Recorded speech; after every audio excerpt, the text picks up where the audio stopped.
Okay, good evening. So thank you. अच्छा, good evening. तो start करना है। ऑडिबल हो सबको? ठीक है। तो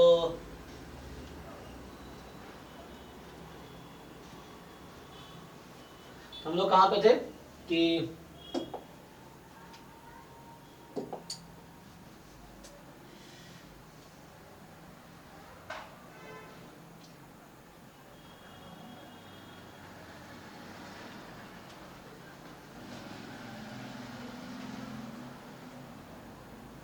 तो आज मंडे है ना, मंडे को हम लोग स्टार्ट करते हैं।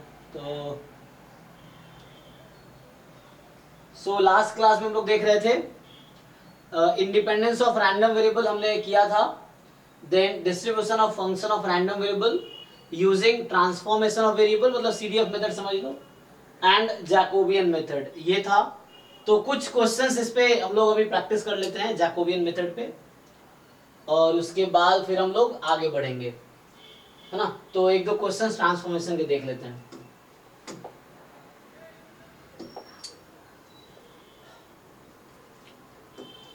जैसे मैं कुछ क्वेश्चंस लिखता हूँ, आप लोग ट्राई करो।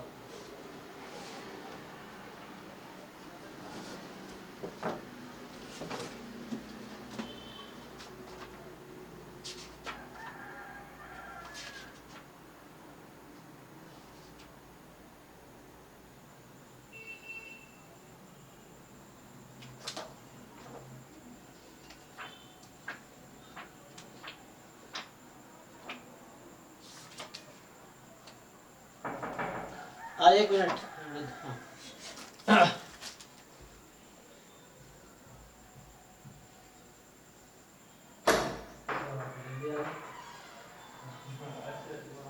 पानी बोतल है? अच्छा, हाँ, अरे भूल गया। हाँ,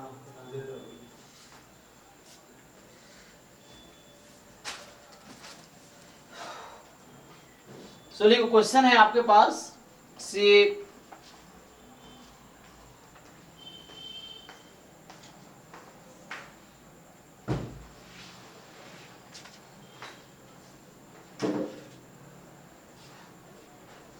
यहाँ पे जो, हाँ आता हूँ, एक मिनट।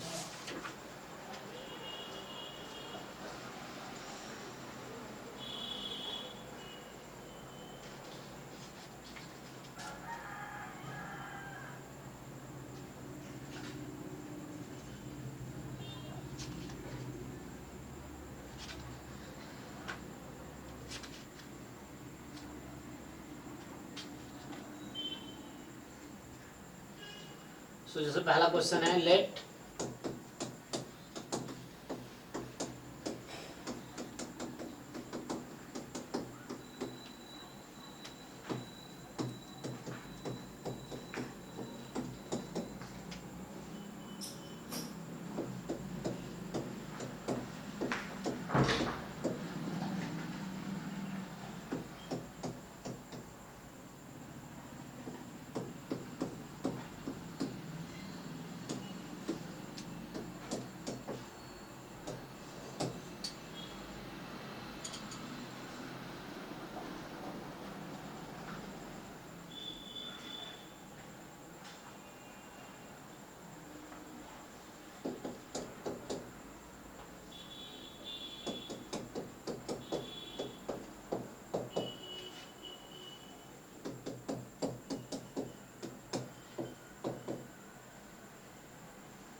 ठीक है।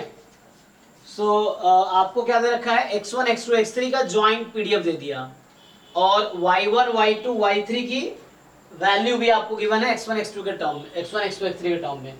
सो the question to you is the joint PDF of y1 y2 y3 is क्या होगा। दिस क्वेश्चन है, आपको ये बताना है कि जैसे ज्वाइंट पीडीएफ है ये x1 x2 x3 का, तो अब y1 y2 y3 का क्या होगा ज्वाइंट पीडीएफ। ऐसे मैंने 2 वेरिएबल के लिए बताए थे, बट वैसे ही 3 वेरिएबल होगा तो जैकोबियन भी आपका 3 क्रॉस 3 का बनेगा। 1 क्रॉस 1 में जैकोबियन क्या था, जस्ट 1 क्रॉस 1 का डिटर्मिनेंट था जिसकी वैल्यू थी dx अपॉन dy। 2 क्रॉस 2 में आपके पास डिटर्मिनेंट है ना, मतलब 2 वेरिएबल में डिटर्मिनेंट 2 क्रॉस 2 का होगा जिसमें जैकोबियन की वैल्यू है, जैसे है ना जैकोबियन वैसे फाइंड करेंगे आप तो उससे आ जाएगा dx1 अपॉन जो हमने कैलकुलेट किया था ना, dx1 अपॉन du dv उस तरह से लिखा था लास्ट क्लास में। अभी आपके पास 3 वेरिएबल है तो जैकोबियन 3 वेरिएबल का ही होगा। सो आप 2 मिनट का टाइम लो, आप ट्राई करो। ऐसे इसका फॉर्मूला तो पता ही है आप लोगों को, तो इसका फॉर्मूला कुछ ऐसा होगा, तो मेनली जैकोबियन ही है, modulus of Jacobian f of x1 x2 x3 ये होगा। सो ये x का होगा और ये y का बोल रहा हूं मैं ना, ये x है, एक वेक्टर है, तो मान लो यही वेक्टर x बोल दो इसको आप, है ना। सो x बोल रहा हूँ, x मतलब एक वेक्टर हो गया, इस तीनों को रैंडम वेक्टर x है। अब आपको ये मान लो इसका नाम y है, तो y का आपसे जॉइंट पीडीएफ पूछा जा रहा है क्या आएगा, तो ये आपको कैलकुलेट कर दोगे, बस उसके लिए जैकोबियन चाहिए। तो ट्राई करके देखो, फिर मैं सॉल्व करता हूँ।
सो पहले क्या करते हैं हम लोग, देखो मैं सॉल्व करता हूं, वैसे आप लोग कर दोगे सॉल्व।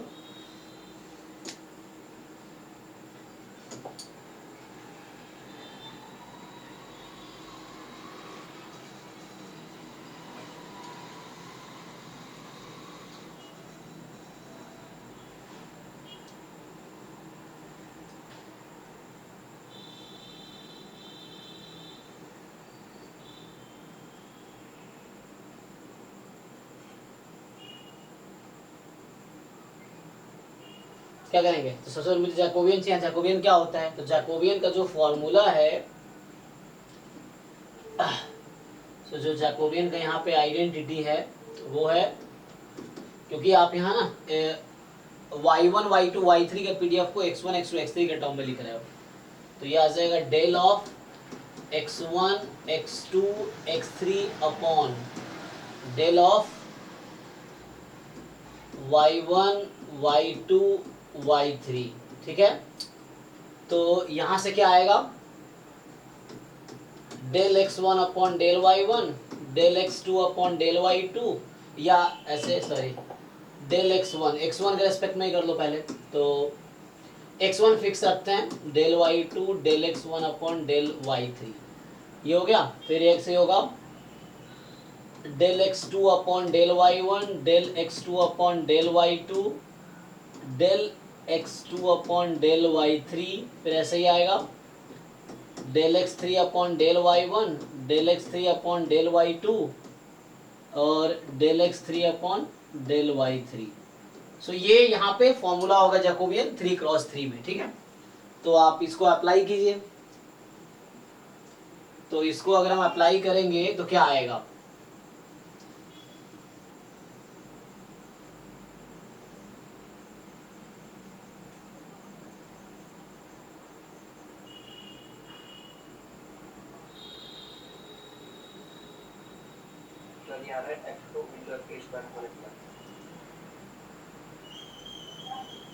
किसके टर्म में आ रहा है, आपको पहले निकालना हो y के टर्म में आना चाहिए ना। अच्छा वन, तो इसको वैसे तो कर सकते थे आप, देखो यहाँ से अगर मैं सिंप्लीफाई करता, ठीक है उससे भी आ जाएगा, लेकिन आपको एट द एंड वाई आई में ही कन्वर्ट करना पड़ेगा, वाई के टर्म में, क्योंकि आंसर तो वाई में चाहिए हमें। तो ठीक है, आपने 1/j निकाला है, कोई प्रॉब्लम नहीं है, तो फिर उसको रिवर्स करके j आ जाएगा, लेकिन j आएगा वो आप y के टर्म में बताना पड़ेगा, क्योंकि y के टर्म में ही पुट करेंगे हम लोग। तो चलिए यहाँ से देखो, तो यहाँ से क्या करो x, अब यार y1 y2 तीनों को मल्टीप्लाई कर दो, मान लो y1 into y2 into y3 कितना आएगा, y2 y3 का स्क्वायर x1। हाँ मतलब ये तो एक मिनट, यहाँ से तो x1 हो गया, ओके मतलब ये कोई बता रहे हैं आंसर, आई थिंक क्या y1 y2 में क्या आ रहा है, y3 का स्क्वायर सर y3 का cube into y2 into y2, सब लोग का यही आ रहा है क्या, नो सर, क्या आ रहा है, y3 का स्क्वायर अच्छा एक्चुअल आंसर क्या है, y3 स्क्वायर y2, चेक करो आंसर आएगा y3 स्क्वायर इंटू y2, ये आना चाहिए, yes sir, y3 square y2। हाँ सो आप लोग कैलकुलेशन चेक कीजिए, y3 स्क्वायर इंटू y2 आएगा, कैसे आएगा देख लो यहाँ से, so when you find y1 y2 y3 तीनों को मल्टीप्लाई करोगे x1 हो जाएगा, when you multiply y2 into y3 so you will get x2, right, and अगर आप मल्टीप्लाई, आपको मल्टीप्लाई करना ही नहीं है, so y3 is equal to x3, ये आ गया, so you want exercise in terms of this, अब इसको यूज कीजिए आप, use this this and this, तो ये डिटर्मिनेंट देखो अब सिंप्लीफाई होके, तो जब आप dx1 अपॉन dy y1 कर रहे हैं तो यहाँ पे आएगा y1 y2 y3, फिर y1 y3, फिर यहाँ पे y1 y2 and so on, इस तरीके से आपका आएगा।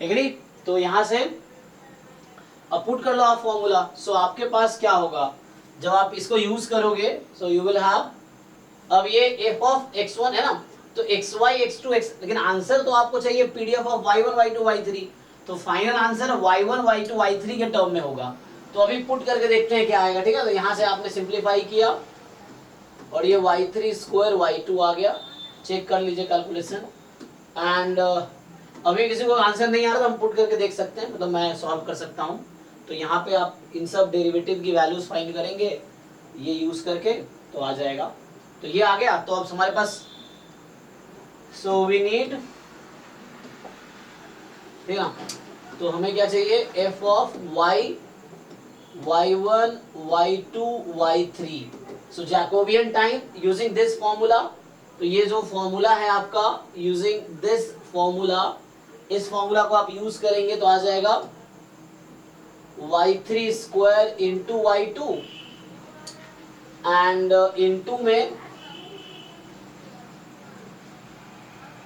ठीक है मॉड है, अच्छा यहाँ पर वैल्यूज क्या है, सबकी पॉजिटिव ही है, तो yi भी क्या होगा, yi नेगेटिव तो होगा नहीं, each xi आर पॉजिटिव, तो मॉड लगाएंगे तो भी कोई फर्क नहीं पड़ेगा, पॉजिटिव ही आ जाएगा, क्योंकि each xi आर पॉजिटिव, तो yi भी जो भी है पॉजिटिव ही है, तो यहाँ से ये, और पीडीएफ लिखेंगे आप 48 x1 x2 x3, अभी तो ये है ना x1 x2 x3, but at the end आपको yi में कन्वर्ट करना है, आपको यहाँ समझ ही आ रहा है कि तीनों को मल्टीप्लाई कर देंगे अगर हम, तो आ जाएगा फाइनल आंसर जो आएगा 48 और y1 y2 क्यूब y3 की पावर 5,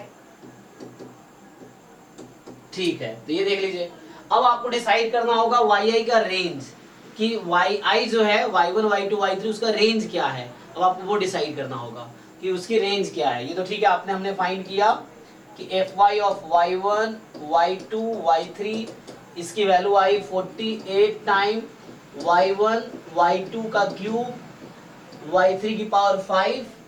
और ये कब है, जब, है ना। अब आप बताना आपको क्या होगा, zero otherwise.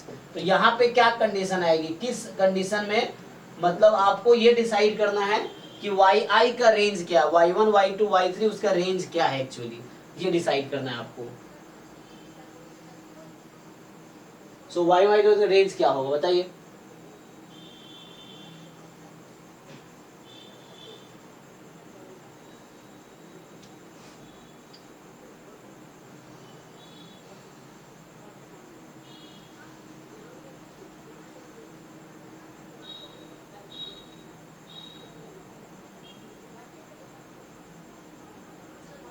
So simply you think, आप में देखो, जब आपको y1 का रेंज डिसाइड करना है तो y1 is x1 upon x2।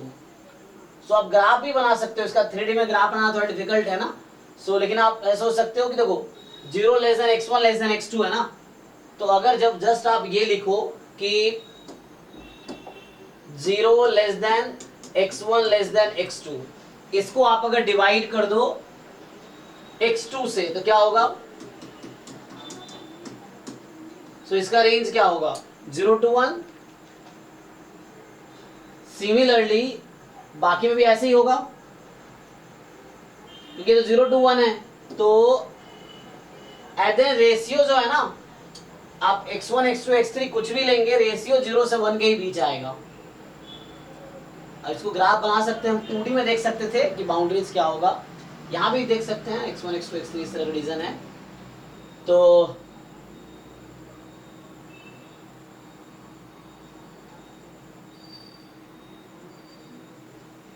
Are you getting. तो y1 का रेंज क्या होना चाहिए 0 to 1। सिमिलरली जो x2 x3 के बीच क्या रिलेशन है, x2 is always less than x3, है ना। जैसे x1 एंड x2 में क्या रिलेशन था कि x1 is strictly less than x2, तो x1 अपॉन x2 जो होगा स्ट्रिक्टली लेस देन 1 होगा। So this quantity will be positive less than 1। Same thing x2 x3 में है कि x2 लेस देन x3 है, तो x2 अपॉन x3 क्या होगा, मोर देन 0 लेस देन 1, ऐसा रहेगा। और y3 क्या है, x3 के इक्वल है, तो x3 का रेंज क्या है, अब x3 तो सेपरेट है, तो आपको yi के टर्म में लिखना है एक्चुअली रेंज। तो क्या होगा, तो अगर हाँ हाँ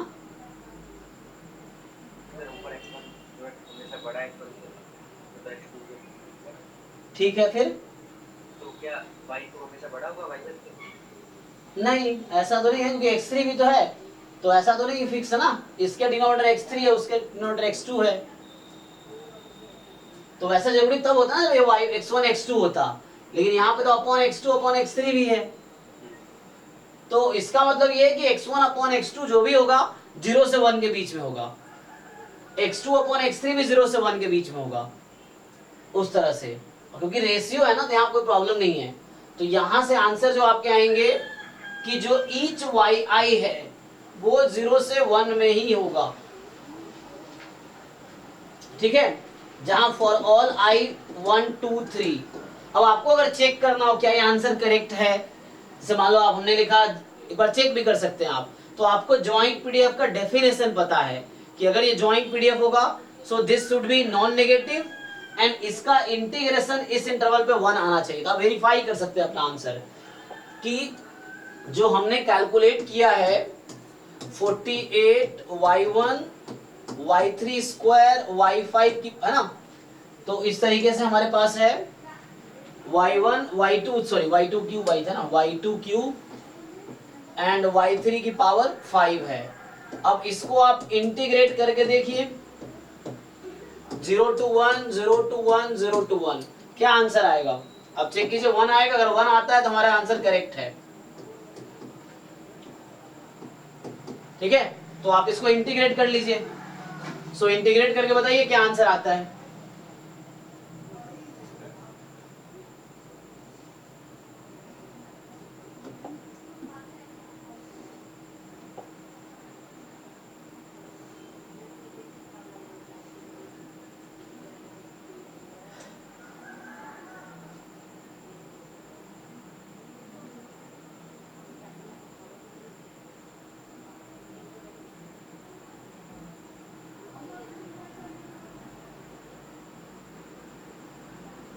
सर 1 आ रहा है। 1 आ रहा है ना, तो इसका मतलब ये हुआ कि हमारा आंसर करेक्ट है। अगर 1 नहीं आता तो पीडीएफ नहीं होता, तो दिस इज फाइन कि y1 less than y1 between 0 1, y2 between 0 1, y3 between 0 1। ठीक है, तो ये आंसर आया joint PDF of y1 y2 y3 का। ओके, अगर इसी क्वेश्चन में आपसे मैं फर्दर पूछूं कि जैसे मैं इस क्वेश्चन को एमसीक्यू बनाता हूं, ठीक है, तो इसी क्वेश्चन को अगर मैं एमसीक्यू में फ्रेम करूं कि joint PDF of x1 x2 x3 are,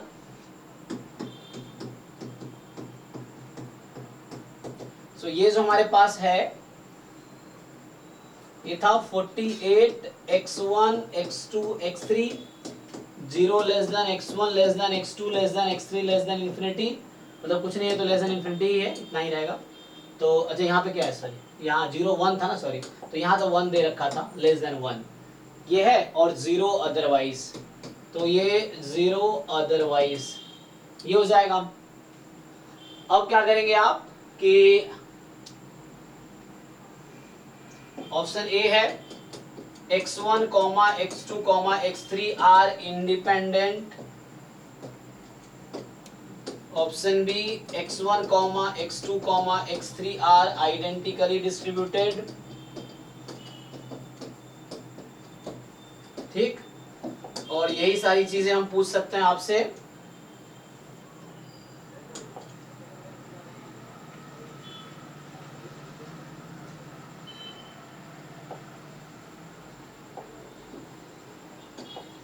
so A B C D, ठीक है, तो यहां पे क्या कीजिए, y1 y2 y3, ठीक है, y1 y2 y3 they are identically distributed, ठीक है ना।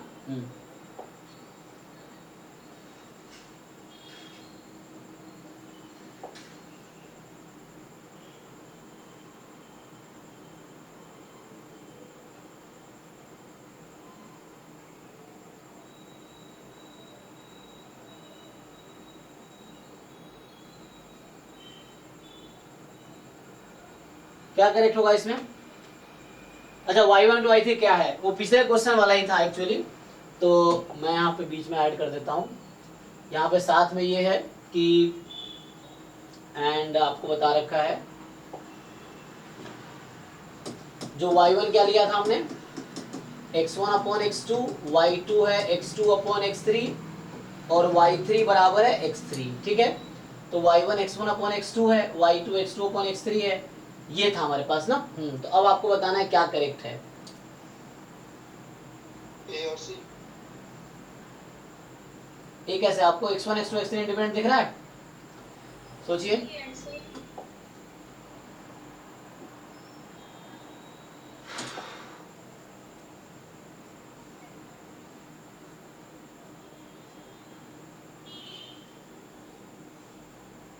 सी।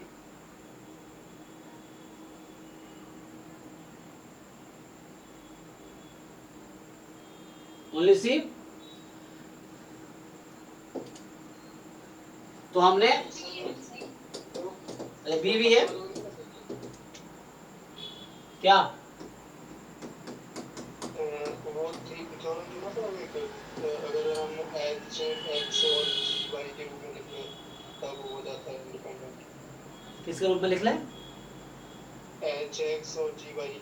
हाँ, लेकिन इसको कैसे अलग करोगे, लेकिन वहां पर रेंज भी तो अलग करना होना चाहिए, है ना। तो यहाँ तो x1 डिपेंड कर रहा है x2 पे, अगर x2 आपका मान लीजिए हाफ है तो x1 को हाफ से कम ही होना पड़ेगा, है ना। तो इसका मतलब ये है कि x1 को 1/2 के कम ही होना पड़ेगा, डिपेंड कर रहा है। तो यहाँ पे प्रोडक्ट है, जैसे मैं लिखाया था प्रोडक्ट आ जाए ठीक है, लेकिन यहाँ भी सेपरेट होने चाहिए एक दूसरे से।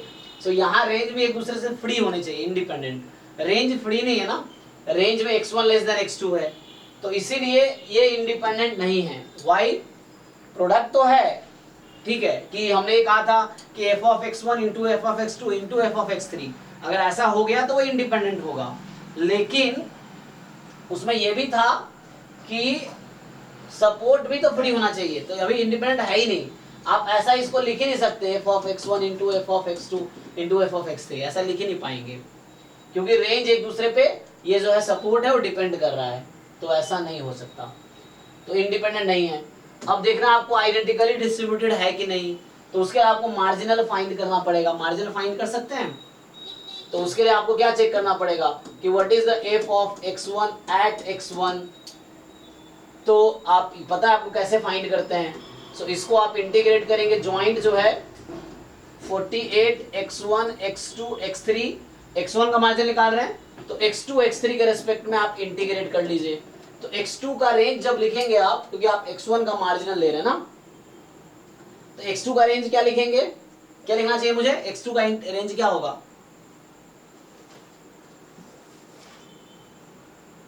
x1 to x3। हाँ, तो यहाँ x1 to x3, ठीक है। सो x1 to x3 और x3 का रेंज क्या होगा, x2 to 1। नहीं, क्योंकि x2 को तो आपने यूज कर लिया ना, 0 to 1। x2 फ्री हो गया, x2 को यूज कर लिया हमने, तो अब x2 नहीं आएगा इंटीग्रल में। क्या लिखेंगे, x2 का रेंज है x1 to x3, ठीक है। x3 का रेंज क्या है, नहीं नहीं 0 to 1 नहीं, क्योंकि x1 यहाँ नहीं है ना, तो x1 to 1 होगा, तो इसका रेंज x1 से 1 होगा एक्चुअली, क्योंकि x2 यूज हो गया। हाँ, तो x2 चला गया, तो बचा बस एक्सिस मुझे ये देखना है, x1 x3 पे देखना है, तो यहाँ पे x1 से 1 होगा x3 का रेंज, इस पे इंटीग्रेट कर लीजिए। वैसे ही करके आप x2 का रेंज वो निकाल सकते हैं, डिस्ट्रीब्यूशन x3 का, x4 मतलब x1 तीनों का अगर सेम पीडीएफ आएगा तो इसका मतलब वो आइडेंटिकली डिस्ट्रीब्यूटेड है। तो इस तरीके से आपको चेक करना पड़ेगा, क्या सेम पीडीएफ आएगा, चेक करके देखो।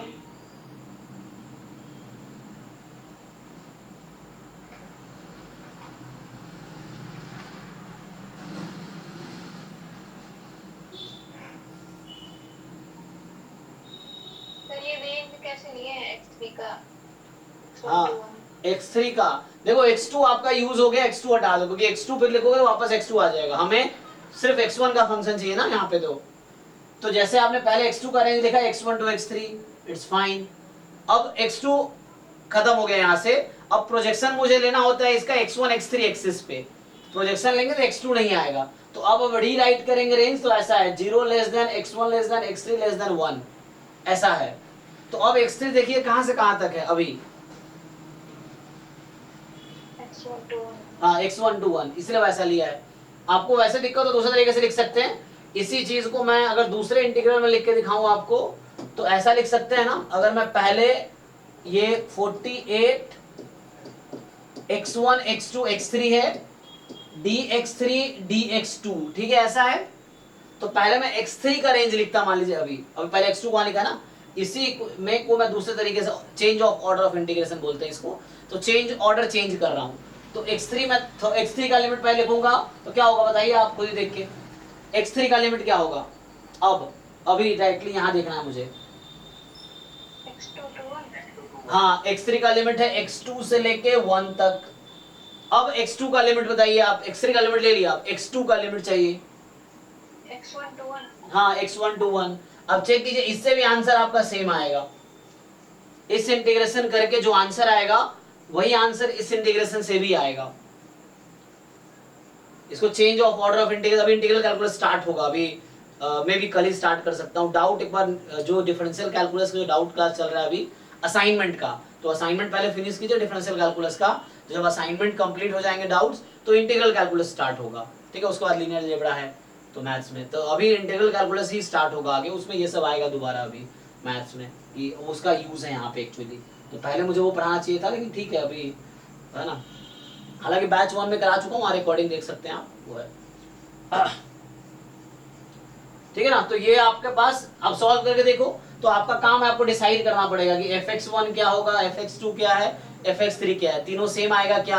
अगर सेम आता है तो ए बी डिस्ट्रीब्यूटर हो जाएगा, ठीक है ना। वो आपको चेक करना पड़ेगा क्योंकि आंसर निकाल के पता चलेगा। एक्चुअली इसमें दिया तो नहीं है, तो मैंने खुद ही क्वेश्चन बनाए हैं। अब वो y1 y2 y3 इंडिपेंडेंट को क्या अभी हमने फाइंड किया है यहाँ पे। अब यहाँ y1 y2 y3 का पीडीएफ देखेंगे तो है ना, y1 का फंक्शन अलग है, y2 का फंक्शन अलग, y3 का फंक्शन अलग, और लिमिट भी अलग अलग है कि y1 का लिमिट 0 से 1, y2 की लिमिट 0 to 1, y3 की लिमिट 0 to 1। सो फंक्शंस का प्रोडक्ट मतलब फंक्शंस भी अलग अलग है और उसकी लिमिट भी अलग है एक्चुअली, तो है ना। तो इस केस में हमारे पास कि ये जो ज्वाइंट पीडीएफ है वो प्रोडक्ट ऑफ मार्जिनल्स हो जाएगा एक्चुअली, क्योंकि ये फंक्शन है ना, यहाँ product of y1 y2 y3 है। तो ऐसे केस में मतलब इंडिपेंडेंट हम देख के बता देंगे, इंडिपेंडेंट देख के पता चल जाएगा हमें कि ये प्रोडक्ट ऑफ फंक्शंस यहाँ भी होना चाहिए और यहाँ भी लिमिट्स भी एक दूसरे से इंडिपेंडेंट होने चाहिए। तो इससे पता चल रहा है कि ये इंडिपेंडेंट है। तो y1 y2 y3 इंडिपेंडेंट है, x1 x2 x3 नहीं है।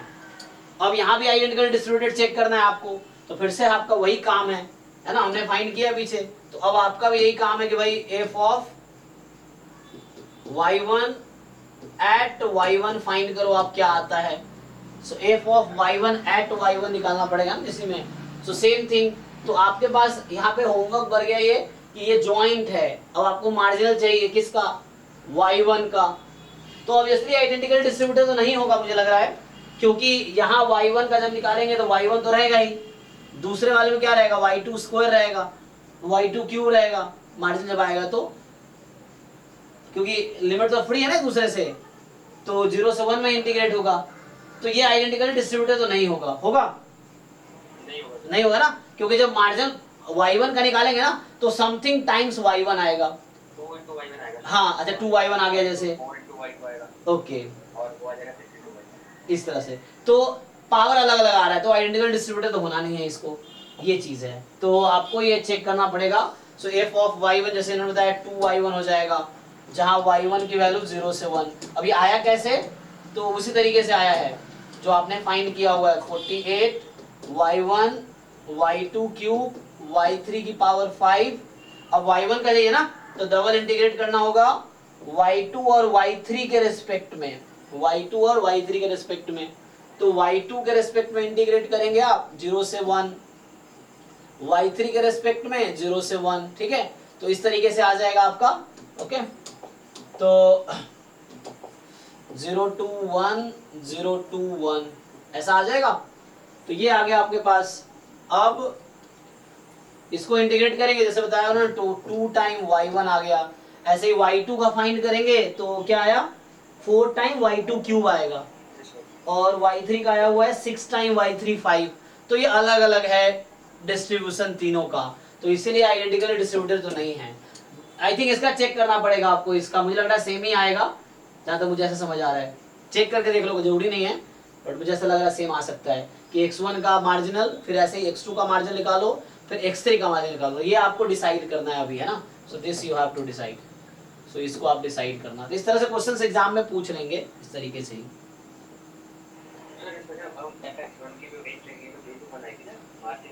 हाँ हाँ यस, क्योंकि अब मार्जिनल लिख रहे हैं ना, तो मुझे बाकी से मतलब है ही नहीं यहाँ पे। तो अब जो रेंज यहाँ पे जो आएगी इसकी, तो यहाँ पे जो x1 की रेंज होगी वो 0 to 1 होगी, यस। अगर कंडीशनल जब लिखेंगे कि f of x1 given x2, for example अगर मैं फाइंड करूंगा f of x1 given x2, तो उस केस में हमारा आंसर 0 to x2 रहेगा। जब x1 गिवन x2 लिखेंगे तब, अभी चूंकि मार्जिनल है x1 का, so the range will be 0 to 1 directly without free of y1 y2, free of y2 y3, इस x1 x मतलब free of x2 x3, दूसरे वेरिएबल से फ्री रहेगा एक्चुअली। तो मार्जिनल में सबका रेंज 0 to 1 ही रहेगा, x1 का भी, x2 का भी, x3 का भी, तीनों का 0 to 1 रहेगा मार्जिनल में। ठीक है, किसी को डाउट है तो बताइए। तो इस तरह क्वेश्चंस आप ट्राई कर सकते हैं। तो अभी असाइनमेंट में बहुत सारे क्वेश्चंस हैं, टेस्ट अभी जैसे हो रहा है ना, जो 2 टेस्ट अभी हो रहे हैं, आप ट्राई कीजिए। अभी जैसे अक्टूबर के बाद मैं कोशिश कर रहा हूँ डेली टेस्ट होगा, ठीक है ना, तो उसमें फिर डिस्कशन भी डेली होगा। फिर तो मैं वही एडवाइस दूंगा, जो लोग 9 to 11 अटेंड कर सकते हैं अभी भी कीजिए, क्योंकि उसमें मैं एस्टिमेशन पढ़ा रहा हूँ अभी। तो एस्टिमेशन मेजर पोर्शन है, जो टेस्टिंग ऑफ हाइपोथेसिस सिलेबस के बॉटम पोर्शन है वो 10 मार्क्स का है। उसके ऊपर है एस्टिमेशन, एस्टिमेशन अकेले 15 मार्क्स का है, पिछले बार 16 मार्क्स का आया है, 16-17 मार्क्स का। तो एस्टिमेशन अकेले जैम में 15 मार्क्स का पोर्शन है।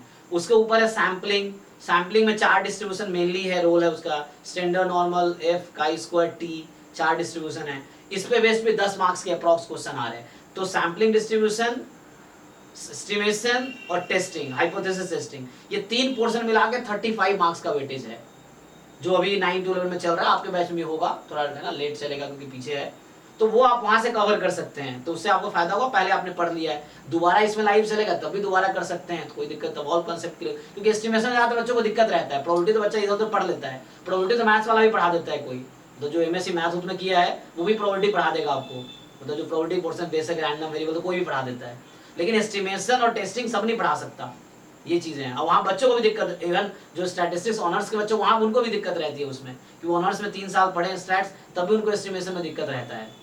तो ये वो मेजर पोर्शन है जहाँ बच्चा लैक करता है। तो आप 9 12 और आपके पास टाइम हो तो आप उसमें अटेंड करो। अभी आज मैं कंप्लीटनेस, लास्ट क्लास में कंप्लीट एस्टिमेटर डिस्कस किया था, तो अभी पिछले 3 क्लास में अनबायस्ड, सफिशिएंट, कंसिस्टेंट और कंप्लीट एस्टिमेटर, फिर रिलेटिव इफिशिएंट और एफिशिएंट एस्टिमेटर में डिस्कस किया है। ये 5 तरह का एस्टिमेटर में डिस्कस किया है। अभी आज UMVUE डिस्कस करूंगा, uniformly minimum variance unbiased estimator, जिसमें हर साल 1-2 क्वेश्चन आता ही है UMVUE फाइंड करने के लिए एग्जाम में। तो वो आज डिस्कस होगा 9 to 11 में। तो आप अगर वो अटेंड कर सकते हो, वहाँ से एस्टिमेशन आपका कंप्लीट हो जाएगा। एक्चुअली एस्टिमेशन और हाइपोथेसिस वहाँ से हो जाएगा, इसमें चल ही रहा है, इस तरह से है। और रिवीजन भी कर सकते हो, रिकॉर्डिंग ऐसे तो अवेलेबल है ही, भी देख सकते हो। और टेस्ट सारे देते रहो। डाउट की बात रह गई तो 6 to 7 डेली डाउट क्लास चली रही है, तो उसमें आप पूछो। डेली आज नहीं हो पाई बट आगे है ना, कल से फिर होगी, तो उसमें डाउट पूछो। फिर अभी टेस्ट डिस्कशन, जो पुराने टेस्ट निकल गए हैं, जैसे अभी जो नए बच्चे ज्वाइन कर, उनका यही कंसर्न है कि सर जो पुराने टेस्ट निकल गए उनका क्या होगा। तो सॉफ्टवेयर पे जो अभी 6 टेस्ट अपलोड हुए हैं, है ना, तो जो बच्चा कभी भी ज्वाइन करेगा तो उसको हमारे पास ऑप्शन है कि उसको हम एक्सेस देंगे, तो एक साथ सारा एक्सेस मिल जाएगा। लेकिन जो गूगल फॉर्म पे टेस्ट अभी तक होते आए, मई से अभी तक 20-25 टेस्ट तो हुए होंगे कम से कम, तो वो टेस्ट आपको दोबारा हम बाद में एक मतलब एक लिख के, टेस्ट 1, टेस्ट 2, टेस्ट 3 लिख के, जो भी 30-40 टेस्ट गूगल फॉर्म पे होंगे वो एक साथ भेज देंगे, वो आप अटेम्प्ट करो, फिर उसका डिस्कशन भी कर लेंगे। तो मेरा प्लान ये है कि जो सॉफ्टवेयर पे कम से कम 100 टेस्ट होगा सॉफ्टवेयर पे, ठीक है ना, कम से कम। तो इनवॉल्व टोटल मिला के 150-200 टेस्ट होंगे, है ना। अक्टूबर के बाद प्लान है डेली टेस्ट होने का। तो उसमें आपको क्या मिलेगा, सारे नॉन PYQ मिलेंगे वहाँ पे, जो PYQs रेयरली आपको कोई मिलेगा। तो वहाँ पे आपकी तैयारी का टेस्ट होगा कि आपने जो पूरे साल सिलेबस पढ़े हैं, या आपने जो PYQs से कॉन्सेप्ट सीखा है। क्योंकि PYQ और सिलेबस में फोकस क्यों करता हूँ, उससे एग्जाम को समझने में आपको आसानी होगी। फिर आप टेस्ट में, इतने सारे टेस्ट में अराउंड 5-6 हज़ार क्वेश्चन अगर सारा टेस्ट अटेम्प्ट जो बच्चा करता है ना, तो 5 से 6,000 क्वेश्चन आप टेस्ट के थ्रू कर लोगे आप। तो उसमें कुछ में डाउट भी रहेगा आपको, तो वो मैं कराऊंगा। तो उसके थ्रू 5-6,000 क्वेश्चन आपके नॉन PYQ के ऑलमोस्ट सॉल्व कर दोगे आप। तो वो असाइनमेंट के थ्रू जो नहीं करे होगे वहां हो जाएगा। तो ये है, लेकिन अभी आपको पहले से सिलेबस ढंग से करना है और टॉपिक वाइज PYQ असाइनमेंट करने हैं ढंग से, ताकि एग्जाम को अच्छे से आप समझ सकोगे एग्जाम आपसे क्या चाहता है। वरना बच्चा पूरे साल किताब पढ़ रहा होता है, एंड में उससे PYQ होता ही नहीं है। इवन जो रिपीटर्स बच्चा उनसे भी PYQ नहीं होता है, क्योंकि उसने ढंग से किया नहीं ना। इस तरह से सोल्यूशन देख देख के कर तो लिया समाओ, लेकिन उससे ऐसे रैंडमली क्वेश्चन दे दो तो उसको नहीं आता है कि होगा कैसे, क्योंकि आपके कॉन्सेप्ट क्लियर नहीं है। सोल्यूशन देख के आप समझ तो लेते हो सोल्यूशन कैसे हुआ है, लेकिन कॉन्सेप्ट क्लियर तब होगा जब क्वेश्चन पढ़ के आपको आइडिया आ रहा है कैसे ये क्वेश्चन इस कॉन्सेप्ट पे होगा और आप कर पा रहे हो। तो ये सब चीजें थोड़ी आपको सीखनी पड़ेगी कि लाइक एंट्रेंस निकालने क्या तरीका है। एंट्रेंस क्वालिफाई करना एक अलग चीज है और बहुत नॉलेजेबल होना अलग चीज है। मैं बता रहा हूँ, बहुत अच्छे बच्चे भी नहीं कर पाते हैं और एक कमजोर बच्चा भी कर लेता है। तो आपको ये सीखना है एंट्रेंस आपसे क्या चाहता है। तो प्रॉब्लम सॉल्विंग स्किल डेवलप करनी है आपको, यही चाहता है। थ्योरेटिकली कितना भी स्ट्रांग हो, लेकिन उसको अप्लाई नहीं कर पा रहे हो फिर बेकार है आपका नॉलेज। तो उसको आपको अप्लाई करना सीखना पड़ेगा, ठीक है। चलिए तो आगे बढ़ते हैं। सर जी सर, जो x2 x3 का जो मार्जिन निकालेंगे ना, यस उसकी रेंज बता दीजिए इंटीग्रल की। जी देखो, तो जैसे हमें x1 की लिखी ना, तो वैसे ही हम लोग, जैसे यहाँ पे x1 का लिखा हमने, तो वैसे ही अगर x2 x3 का लिखेंगे ना सेम तरीके से, देखिए तो हम लोग क्या करते हैं कि मान लीजिए मैं यहाँ पे x2 का भी x1 का लिखा है जैसे, तो दो तरीका आप यहाँ पे ना ऑर्डर चेंज भी कर सकते हो, कोई प्रॉब्लम नहीं है। तो जैसे अगर मैं x2 का रेंज लिख रहा हूँ, तो x2 का रेंज लिखूंगा तो मुझे ज्वाइंट को इंटीग्रेट करना पड़ेगा। जो ज्वाइंट है ना, यही जो 48 वही 48 x1 x2 x3 है, x1 x2 x3। तो यहाँ पे x2 है तो आपको x1 x3 लेना पड़ेगा इंटीग्रेशन के लिए कि x1 x3 के रेस्पेक्ट में। सो आप देखो खुद ही, हम लोग x1 का रेंज क्या लेंगे जी, बताओ कोई, x1 का रेंज देखो। 0 to x2। हाँ 0 to x2 राइट। और अब x1 का काम हो गया तो x1 बाहर हो गया, आप समझ लो। अब x3 का लिमिट क्या लोगे आप?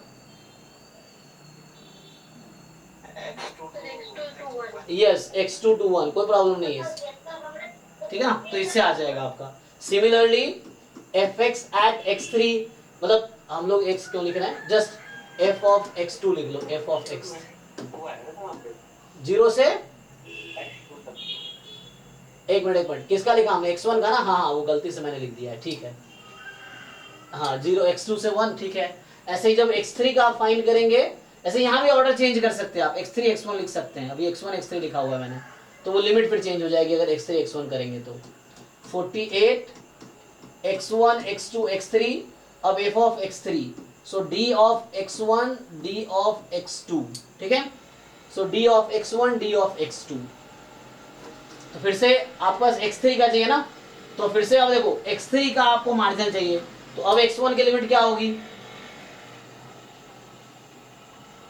बताओ कोई। 0 to x2। हाँ कोई प्रॉब्लम नहीं है, 0 to x2, तो x1 की लिमिट है 0 से x2, अब x1 बाहर हो गया इसमें से, अब x2 की लिमिट डिसाइड करनी है आपको, 0 to x3। ठीक है ना। तो x1 बाहर हो गया, अब तो अब x2 की लिमिट देखनी है, x1 का काम हो चुका है तो x1 बाहर है, अब तो 0 to x3, यस, तो ये 0 to x3 आएगी, ओके सर। ठीक है। चलो तो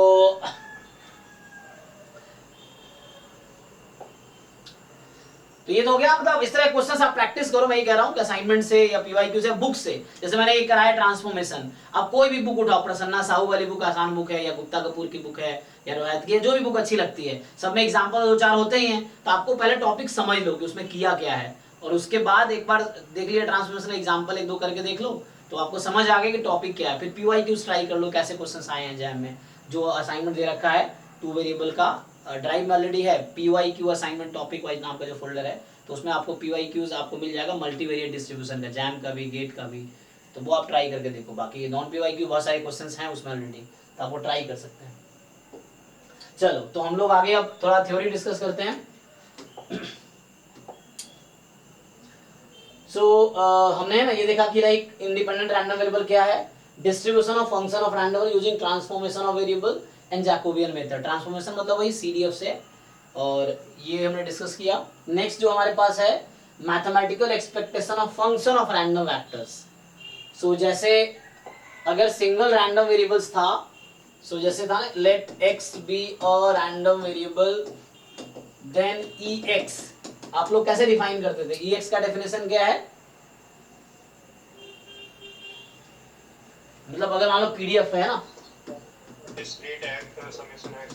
हाँ यस ओके, अगर डिस्क्रीट है तो ठीक है, तो अगर डिस्क्रीट है तो वैसे लिख देता हूँ अभी, तो अगर डिस्क्रीट है तो summation x into probability at x into PMF, जो भी x की वैल्यू उस पर समेशन कर दोगे आप, ये है। अगर कॉन्टिन्यूअस है so if x is discrete, और अगर कॉन्टिन्यूअस है तो x into fx of x dx minus infinity से प्लस इंफिनिटी, कब, अगर x कॉन्टिन्यूअस है, इफ x इज कॉन्टिन्यूअस, ठीक है।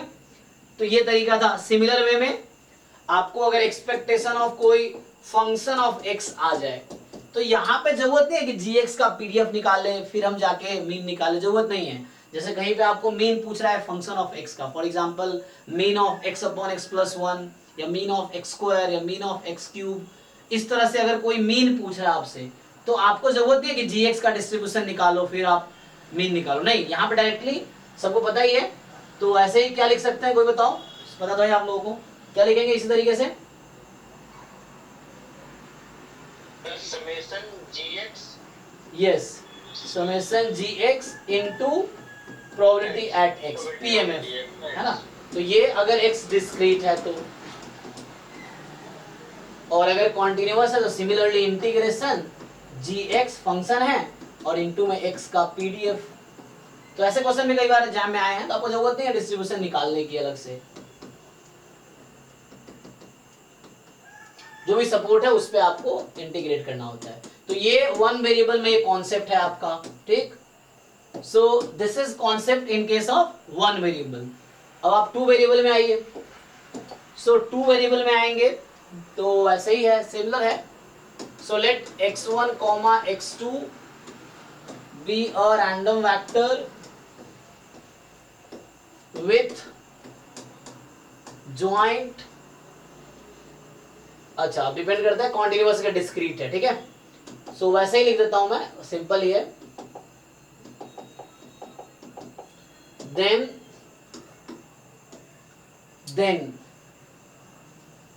क्या होगा, अगर आपसे पूछता है expectation of simply some function of x1 x2, so x1 for example पूछ दिया mean of x1 square plus x2 square, या mean of x1 into x2, या mean of x2 into x3 square, sorry x1 into x2 square. तो x1 x2 का कोई भी function है ना, फंक्शन कोई भी फंक्शन हो x1 x2 में से, ये टू वेरिएबल फंक्शन है, इसका मीन चाहिए। तो जैसे आपने ये वन वेरिएबल में लिखा है बिल्कुल सेम तरीके से टू वेरिएबल में होगा। यहाँ पे अलग रेस्ट्रिक्शन था, आपको याद होगा ना, ये प्रोवाइडेड वो चीज था, तो वो मैं मान के चल रहा हूँ वो एग्जिस्ट कर रहा है ना। ये मैं डेफिनेशन जब पढ़ाया होगा तो वहां ये कंडीशन था, प्रोवाइडेड कि ये जो mod x इनटू दिस है, ये summation this should be finite, या अगर कॉन्टिन्यूअस है तो इंटीग्रेशन। जी जी जी, कुछ पूछ रहे हैं कोई? नहीं, ओके। तो मतलब ये रेस्ट्रिक्शन था कि provided this should be finite, तो ये मैं मान लेता हूँ एग्जिस्ट कर रहा है, तब मीन डिफाइन कर रहा है। तो वो यहां भी है हालांकि, ठीक है। जैसे मैं अलग अलग लिखूं, जैसे मैं लिख रहा था ना कि बी अ डिस्क्रीट, मान लो ऐसा लिख देता हूं कि this be a discrete random vector with joint PMF probability x at x1 comma and x2 at x2, इस तरीके से है, x1 at x1 and x2 at x2। so then expectation of function है g of x1 comma x2, तो इसका expectation क्या होगा, expectation of g x1 x2 क्या होगा।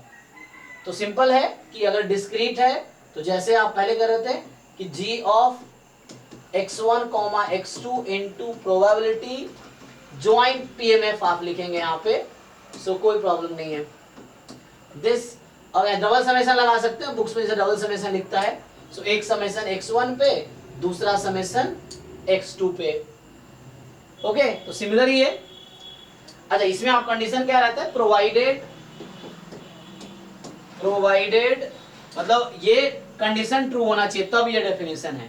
सो प्रोवाइडेड जो ये है ना आपका, ये जो कंडीशन है mod of g x1 x2 जो है into probability x is equal to x1 and x2 is equal to x2, ये जो कंडीशन है x1 x2 पे, that should be a finite quantity. तो ये एक फाइनाइट क्वांटिटी होनी चाहिए,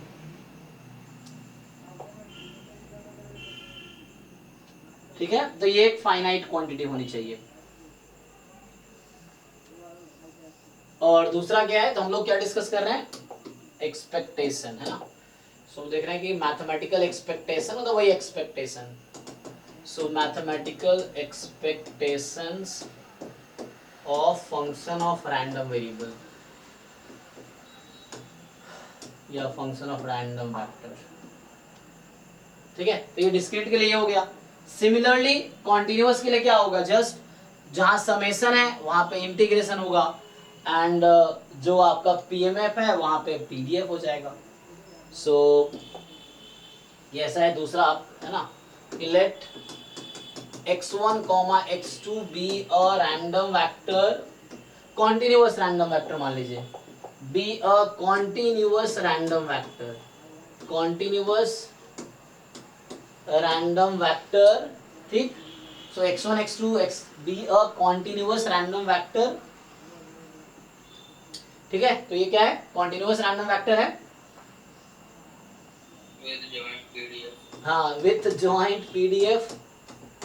जॉइंट पीडीएफ आपके पास गिवन होगा कुछ f ऑफ x1 x2, यहाँ ब्रैकेट में x1 x2, देन हमको चाहिए mathematical expectation of function of x1 x2 है ना। So expectation of function of x1 x2, तो अब हमारे पास डबल इंटीग्रेशन होगा क्योंकि टू वेरिएबल फंक्शन है इसलिए डबल इंटीग्रेशन। सो यहाँ पे आपके पास g of x1 x2 into PDF, तो जो x1 x2 का पीडीएफ है वो आएगा आपका dx1 dx2 है ना। आप इंटीग्रेट कर सकते हैं माइनस इंफिनिटी से प्लस इंफिनिटी, माइनस इंफिनिटी से प्लस इंफिनिटी। तो ये आपका यहाँ भी वही कंडीशन है प्रोवाइडेड, यहाँ भी वही कंडीशन है प्रोवाइडेड, ठीक है ना, कि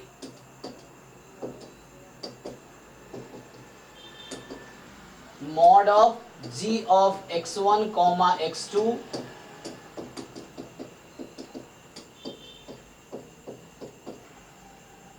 this quantity should be finite।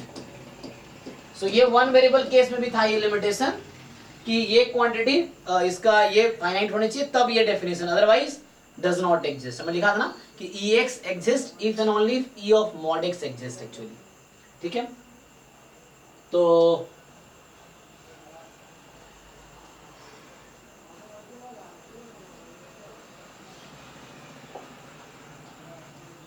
Sir जी यहाँ पे डबल एक्सपेक्टेशन वाला कॉन्सेप्ट है क्या?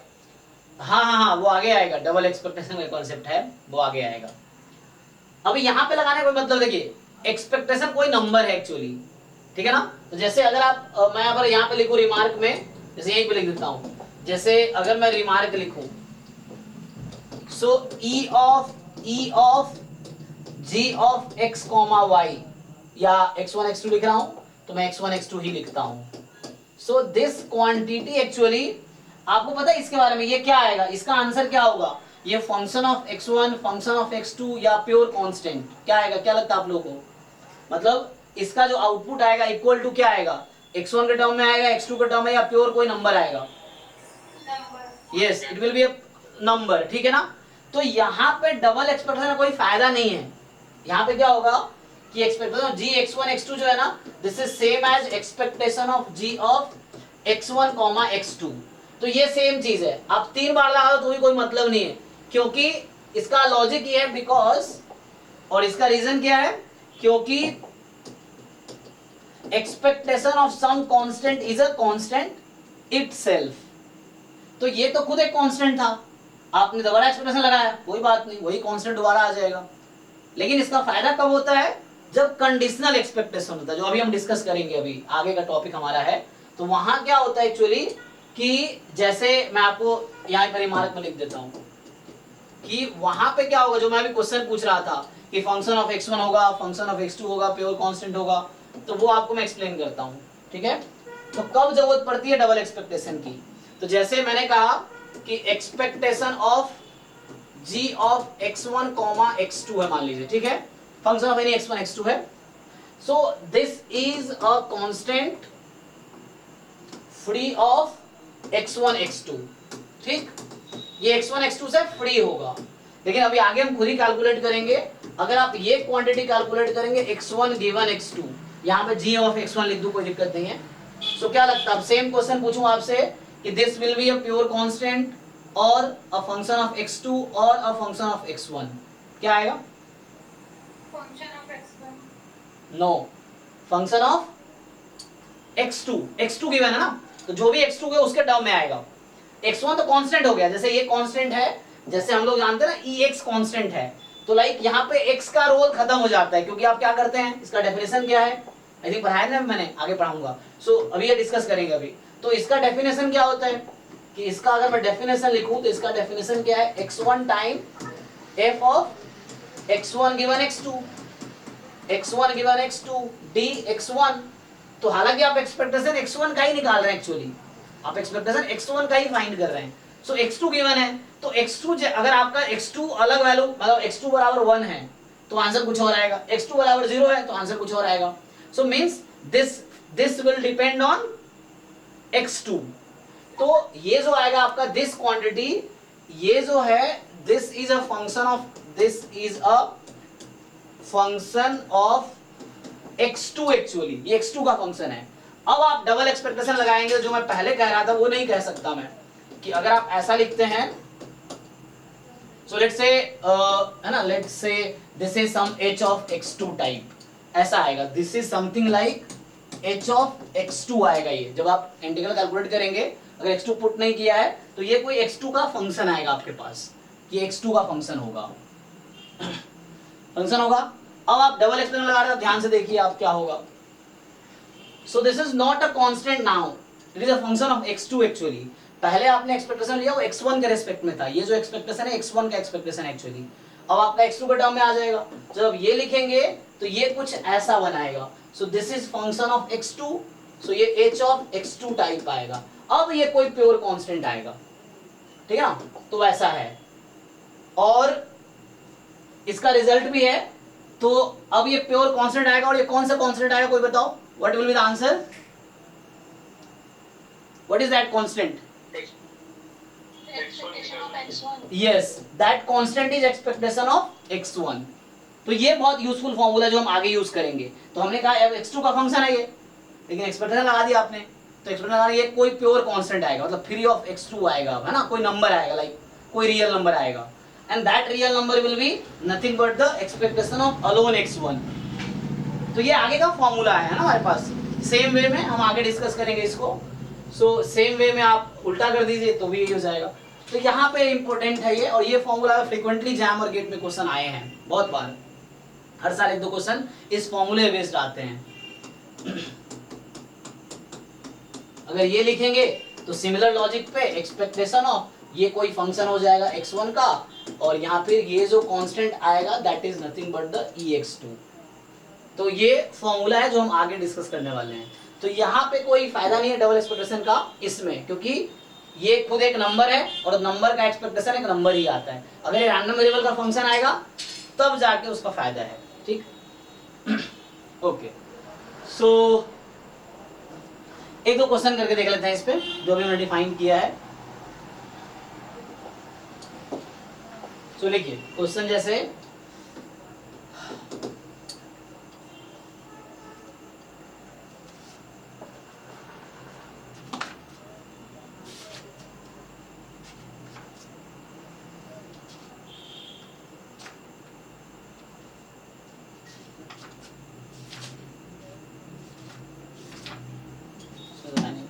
क्वेश्चन दिखा देता हूँ।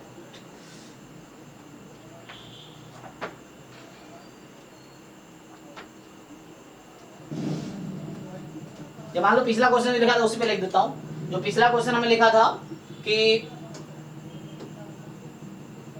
जो एंड में हमारा आया था, है ना, so the joint PDF of x1 x2 x3 b, जो हमने x1 x2 x3 का एंड में जो y1 y2 y3 का आया था वो लिख रहा हूँ एक्चुअली। क्या आया था, 48 y1 y2 क्यूब y3 की पावर 5, ये आया था ना एंड में। तो सो ये y1 y2 y3, अच्छा चलो मैं एक्चुअली x1 में लिखना चाह रहा था, तो x1 x2 x3 के टर्म में लिख देते हैं इसी को। सो आपके पास x1 x2 x3 है इस तरह से। अब आप इसी में अगर आपसे पूछ लिया जाए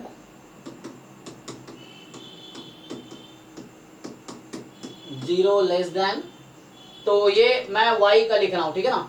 तो यहाँ x1 भी 0 से 1 में है, और x2 भी 0 से 1 में है, और x3 भी 0 से 1 में है। मतलब जो ट्रांसफॉर्मेशन करके y1 y2 y3 का पीडीएफ आया था उसको मैंने x1 x2 x3 करके लिख रहा हूँ, जीरो अदरवाइज, जीरो अदरवाइज। तो यहाँ से क्या आएगा आपके पास कि आपसे पूछ ले एक्सपेक्टेशन ऑफ, जैसे सिंपली आपसे पूछेगा expectation of x1 into x2 into x3, चलिए यही बता दीजिए आप। सो ट्राई करके देखो आप लोग क्या आंसर आएगा।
ठीक है, तो मुश्किल नहीं है, इसको आप कैलकुलेट इजीली कर सकते हैं, बस थोड़ा सा इंटीग्रेशन है। तो बाय डेफिनेशन ये तीन, अच्छा 16/35 ओके, सो मैंने तो डेफिनेशन 2 के लिए लिखा था, लेकिन आपको समझना है जनरलाइजेशन भी उसका, जैसे 3 के लिए यहाँ लिख दिया, डेफिनेशन मैंने 2 के लिए लिखा था, तो सोच रहे होंगे यहाँ तो 2 के लिए लिखा है, तो कोई प्रॉब्लम नहीं है, 3 रैंडम वेरिएबल है, 3 बार इंटीग्रेशन होगा, कॉन्सेप्ट वही है, एक रैंडम वेरिएबल है तो एक बार इंटीग्रेशन होगा 1 टाइम, फिर उस रैंडम वेरिएबल का पीडीएफ, इस तरीके से।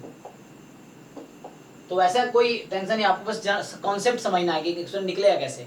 सो जिसका भी एक्सपेक्टेशन फाइंड करना है x1 into x2 into x3, अब इन तीनों का जॉइंट पीडीएफ लिखना पड़ेगा, जो कि हमने यहाँ दिया है आपको कि 48 time x1 x2 square x3 की पावर 5।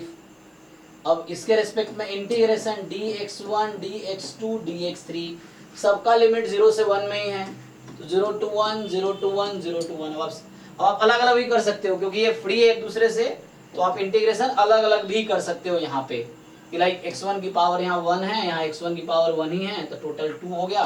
तो आप इसको ऐसा भी लिख सकते हैं x1 स्क्वायर dx1, कोई दिक्कत नहीं है, वो जो नंबर है, क्योंकि लिमिट में भी एक दूसरे से फ्री है, यहाँ भी प्रोडक्ट है, तो कोई प्रॉब्लम नहीं होगा, तो अलग अलग भी लिख सकते हैं आप। सो यहाँ से 0 to 1 और ये आ गया 48 बाहर रख दो, ऐसा हो जाएगा। यहाँ 0 to 1 x2 वाला पावर 1 है, यहाँ पावर आई थिंक 3 था ना, 3 था यहाँ पे, सो 3 है, तो टोटल पावर 4 हो जाएगा, 4 dx2 इंटू, तो इसका आंसर अलग निकाल लो आप, इसका आंसर अलग कैलकुलेट कर लो, और ऐसे ही 0 to 1, अब आप x3 की पावर 1 और x3 की पावर 5, सो x3 की पावर 6 dx3, तो इस तरीके से है। अब ये अलग अलग कैलकुलेट कर लो, ठीक है। तो क्या बता रहे थे, 16 अपॉन क्या आया है, 35। ओके, तो चेक कर लीजिए बाकी लोग कि आपका भी यही आंसर आएगा, यस सर सेम है। ठीक है, ठीक है। तो बस कॉन्सेप्ट समझना, टू रैंडम वेरिएबल, 2 के भी लिख देता हूँ कुछ क्वेश्चन में। तो ये एक्सपेक्टेशन है फंक्शन ऑफ 3 रैंडम वेरिएबल का यहाँ पे।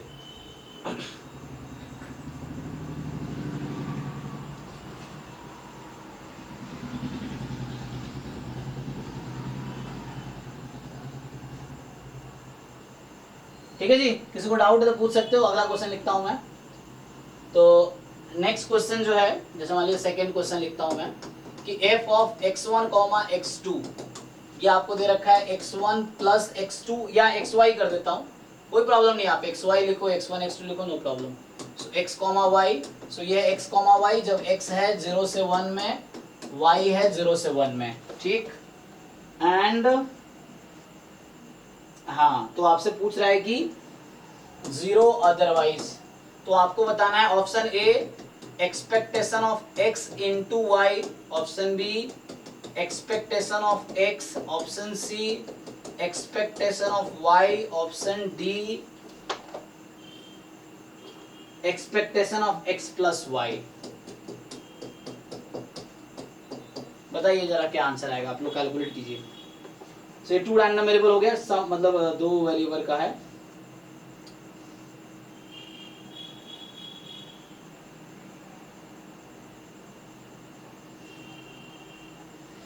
तो ये तो कॉन्टिन्यूअस का हो गया, ऐसे डिस्क्रीट का भी हम लोग कर सकते हैं सेम तरीके से।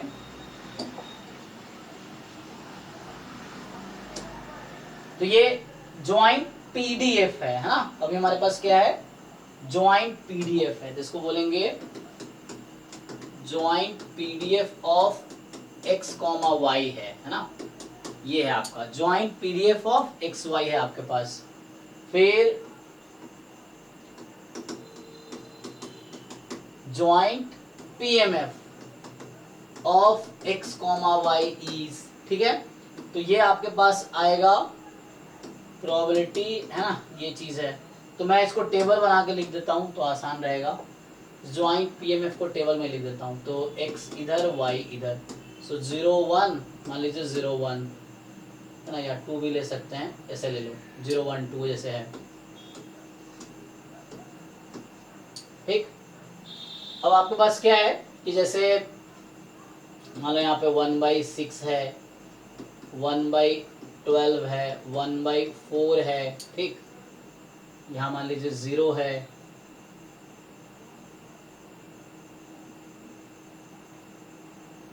फिर यहाँ 1/4 है, 1/4 है, मान लीजिए इस तरह से।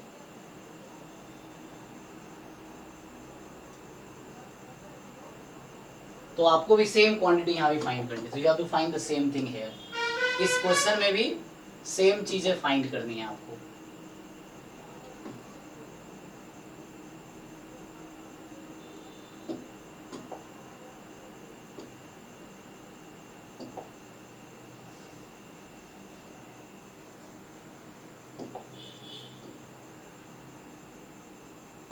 Expectation of xy 1/4.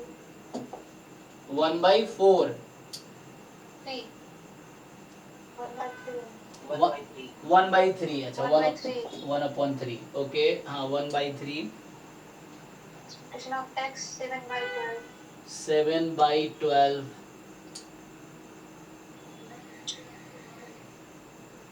बाकी कैलकुलेट कीजिए, ऐसे यही चीजें यहाँ भी निकालनी है।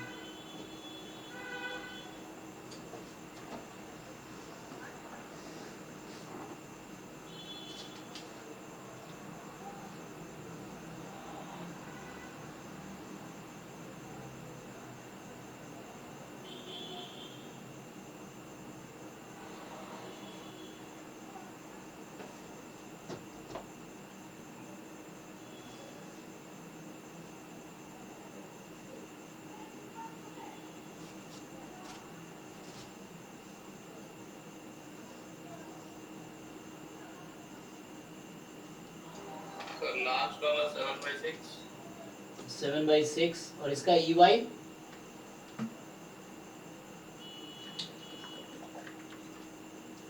7/12 भी है। एक्चुअली यहाँ से x and y identically distributed होगा, तो दोनों का मीन सेम ही रहेगा। इसका बताइए नेक्स्ट, ये डिस्क्रीट है, ये जॉइंट PMF है। मैं वैसे भी लिख सकता था कि x0 y0 तो 1/6, x0 y1 तो 1/12 वैसे करके, तो ये टेबल बनाकर लिख दिया। जॉइंट PMF है आपका ये। अब इसके थ्रू आपको यही फाइंड करना है, तो सिमिलर कॉन्सेप्ट लगा के देखो आप लोग।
Expectation of xy 1/2 है।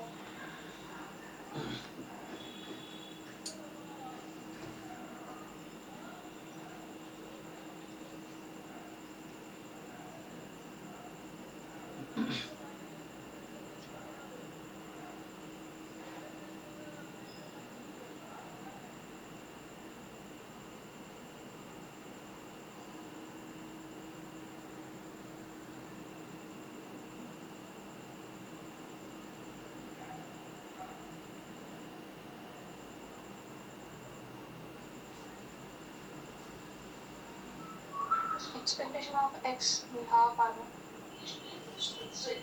ये भी हाफ आ रहा है, ओके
1.13 by 12 है ना।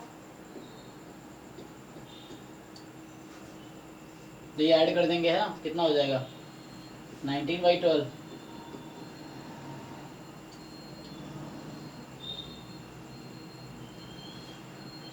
तो आप सबने ट्राई कर लिया होगा। देखो मैं सॉल्व कर देता हूँ, वैसे इजी है।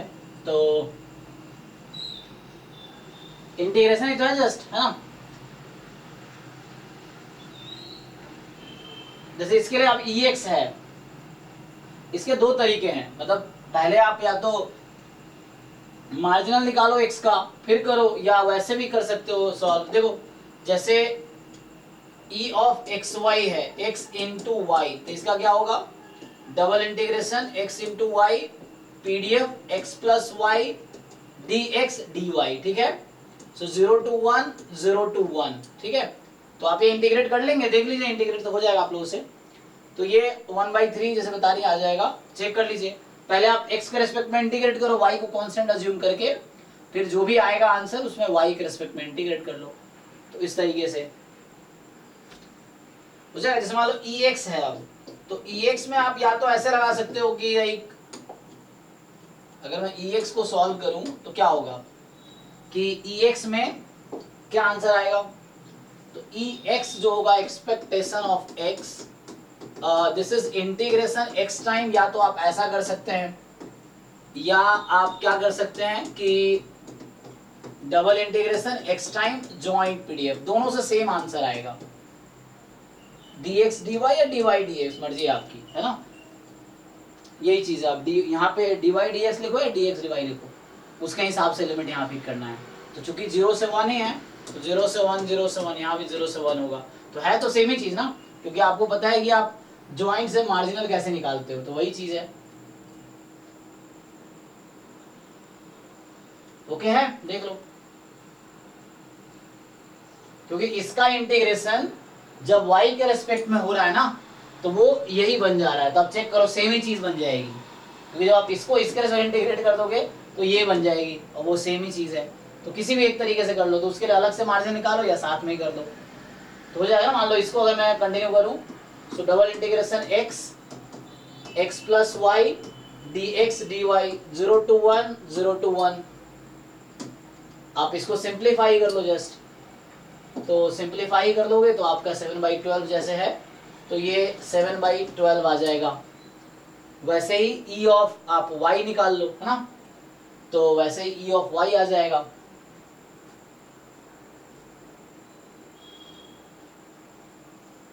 हो जाएगा सिमिलर तरीके से EY आ जाएगा आपका।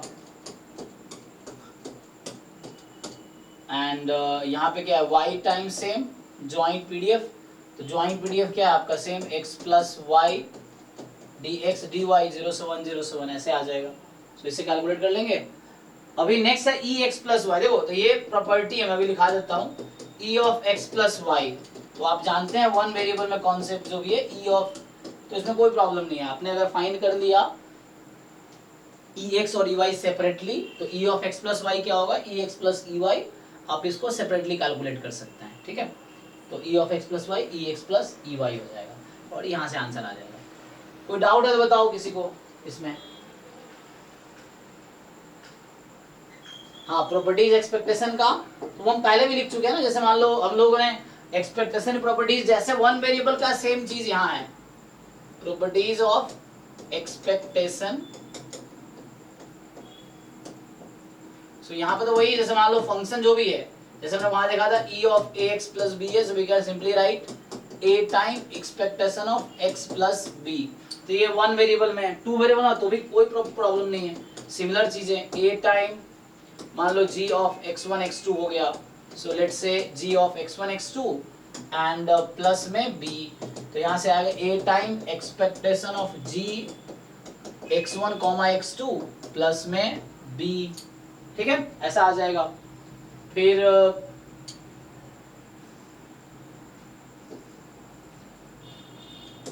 E ऑफ, बाकी तो वैसे ही कांस्टेंट है, तो वो ऑलरेडी कांस्टेंट रहेगा, कोई प्रॉब्लम नहीं है। तो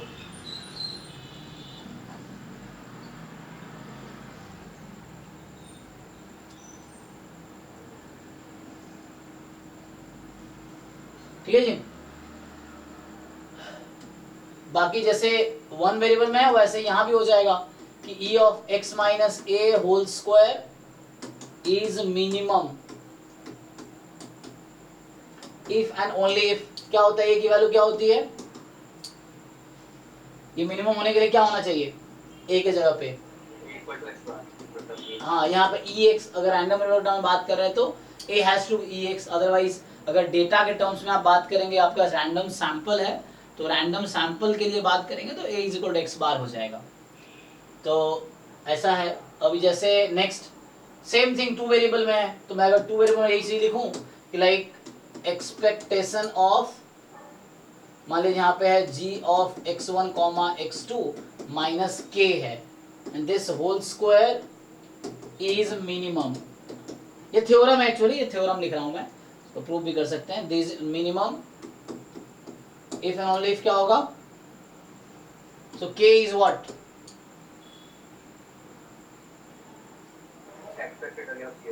हाँ सिमिलर है, सो expected value of g of x1 x2। तो सेम रूल जनरलाइज होता है जो वन वेरिएबल में है, सिमिलर यहाँ पे उसी तरीके से जनरलाइज होगा। सो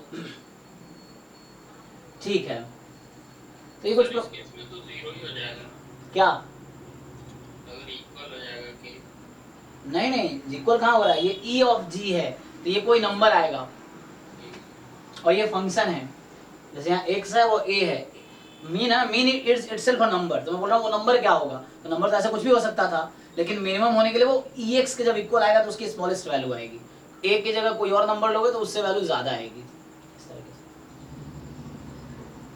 अगर सर वहाँ पे मोड हो तो मीडियन होता है फिर हाँ अगर मॉड्यूलस हो, जैसे एक्सपेक्टेशन ऑफ, क्योंकि ये भी गेट में आया हुआ क्वेश्चन है कि ई ऑफ, ये गेट का क्वेश्चन आया हुआ ऑलरेडी PIQ में है कि this is minimum if and only if, तो ए क्या होगा उस केस में, ये होता है मीडियन। हाँ मीडियन ऑफ एक्स, सेम यहाँ पे भी होगा वैसे ही। सो मॉड्यूलस है, सो ये मिनिमम होगा अगर एक्स जो है मीडियन, ए के प्लेस पे एक एक्स का मीडियन रखेंगे तो इसकी स्मॉलेस्ट वैल्यू आएगी, कोई और वैल्यू रखेंगे तो उसकी वैल्यू उससे ज़्यादा होगी, तो मतलब मिनिमा एडजस्ट करेगा जब ए की वैल्यू मीडियन ऑफ एक्स है, तो इस तरीके से। ठीक है सर जो प्रीवियस क्वेश्चन था ना डिस्क्रीट वाला, जी डिस्क्रीट करते हैं हाँ इसमें फर्स्ट ऑप्शन बता दीजिए। जी चलो, तो ये कॉन्टिन्यूअस डिस्कस कर रहे थे अभी, अब डिस्क्रीट पे आते हैं। तो जैसे डिस्क्रीट में अगर हम e ऑफ xy फाइंड कर रहे हैं तो बिल्कुल वैसे ही होगा, देखो मैं कैलकुलेट करके दिखा देता हूँ, तो होगा तो उसी तरीके से जैसे हमें चाहिए expectation of x into Y, ठीक है, तो बाय डेफिनेशन क्या था, double summation x into Y and into में जॉइंट PMF। तो देखो अब ध्यान से देखो, जैसे अब क्या कितने केसेस बनेंगे पेयर के, तो x0 y0, मैंने x को 0 रखा y को 0 रखा, अब देखो 0 0 पे मास कितना है 1/6 प्लस, मैं क्या कर रहा हूँ डबल समेशन ले रहा हूँ एक साथ, तो x y की वैल्यू रखी, एक वैल्यू x की एक वैल्यू y की चूज की, फिर उस पॉइंट पे PMF क्या है 1/6, x 0 है और y 1 है, x0 y 1 तो PMF कितना 1/12, फिर x0 तो मतलब 0 ही हो जाएगा, ऐसे तो लिखने का कोई मतलब है नहीं यहाँ पे, है ना, क्योंकि आप फाइनल देख रहे हो 0 ही हो रहा है, बस समझाना कॉन्सेप्ट क्या है। सो 0 इंटू 2 इस पे PMF 1/4 है, फिर ऐसे ही नेक्स्ट 1 इंटू 0 इस पे PMF 1/4 है, फिर नेक्स्ट 1 इंटू 1 इस पे PMF 0 है, फिर अगला हो गया 1 इंटू 2 और इस पे PMF 1/4 है, ठीक है, तो यहाँ से आप कैलकुलेट कर सकते हैं। सो कितना आ जाएगा देख लो, नॉन जीरो कौन सा है, बाकी तो जीरो ही हो गया ना, तो यहाँ पे एक ही क्वांटिटी नॉन जीरो होगी लास्ट वाली, है ना, ये 0 0 0 0 0 लास्ट वाली 1 इंटू 2 इंटू 1/4, तो फाइनली 1/2 आ गई, ठीक है।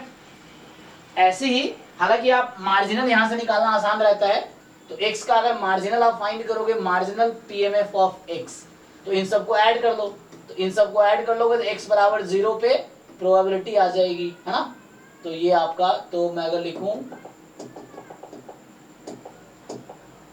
PMF ऑफ x अगर अलग से निकालना है, PMF ऑफ x, तो x के पास यहाँ दो ही पॉसिबल वैल्यू है 0 या 1, तो x बराबर 0, तो उस पे इन सबको ऐड कर लो y के रिस्पेक्ट में, 1/2 तो 1/2 आ गया, ओके।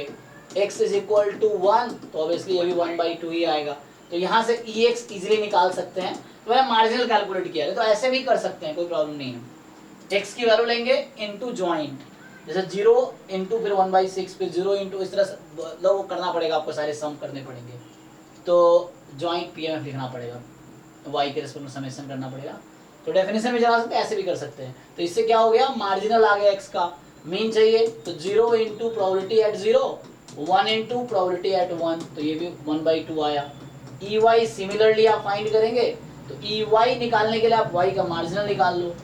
सो y का मार्जिनल आप फाइंड करोगे, तो आप ये ऐड करोगे तो आपको y बराबर 0 आ जाएगी।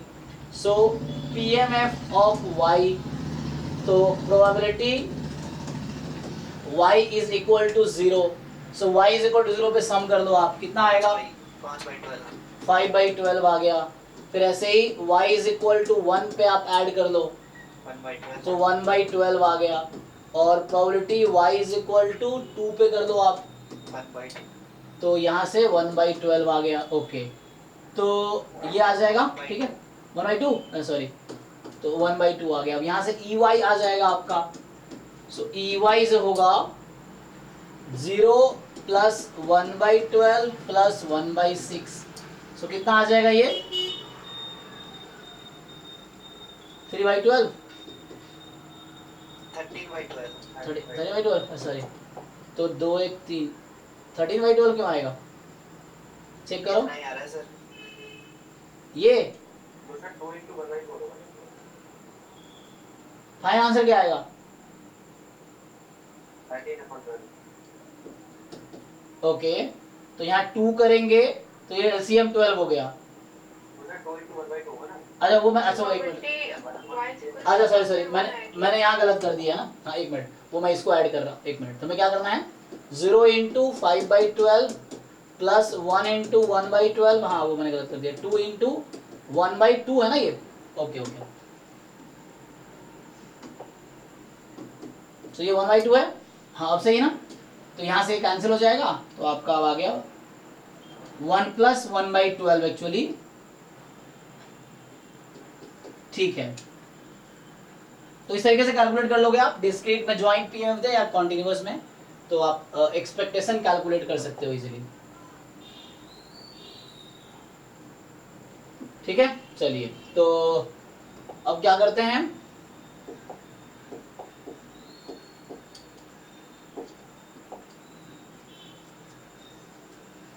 सो नेक्स्ट क्या, मतलब एक्सपेक्टेशन कैलकुलेट किया जा सकता है ना, तो आपको एक कॉन्सेप्ट समझना है क्या हो रहा है। आगे है कि ज्वाइंट मोमेंट, तो ज्वाइंट मोमेंट वही है कि जैसे आप लोगों ने मोमेंट देखे थे ना, तो ज्वाइंट मोमेंट क्या होगा, फिर वही ज्वाइंट मोमेंट कोरिलेशन कोएफिशिएंट। सो हमने ये लिखा था ना कि E ऑफ x की पावर r है ना, सो इसको हम बोलते हैं rth सेंट्रल मोमेंट, या rth मोमेंट का मतलब ये सेंट्रल मोमेंट है। सो rth, this is rth moment of x about origin, या कुछ नहीं लिखेंगे अबाउट 0, तो मतलब वही है 0 के अबाउट बात कर रहे हैं इस तरह से, या इसी को सेंट्रल मोमेंट भी बोलते हैं। सो rth सेंट्रल मोमेंट इसी को बोलते हैं ना।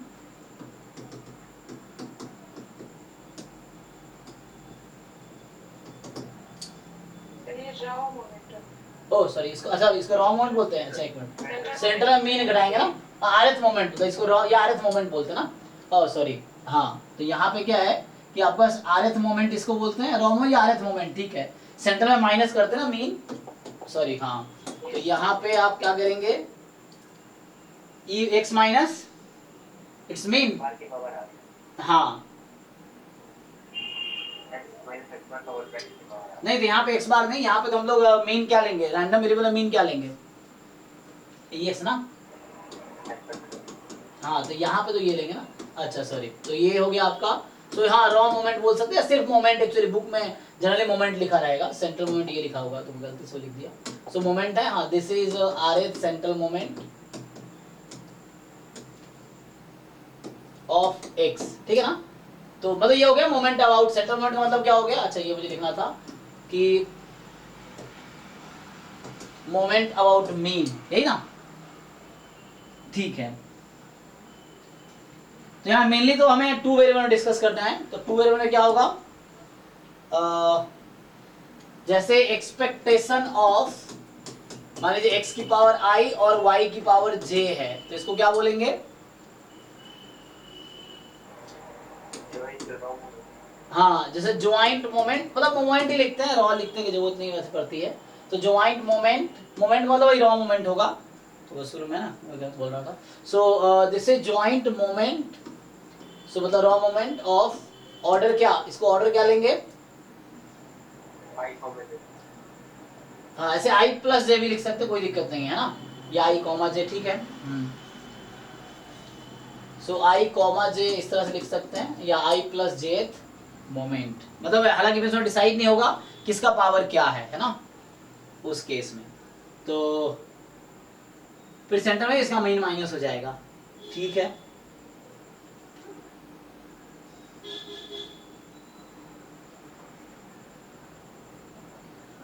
तो मेनली हमारे लिए इंपॉर्टेंट क्या है, e of x into Y, क्योंकि उसकी जरूरत पड़ेगी हमें किसमें, कोवेरिएंस को डिफाइन करने में।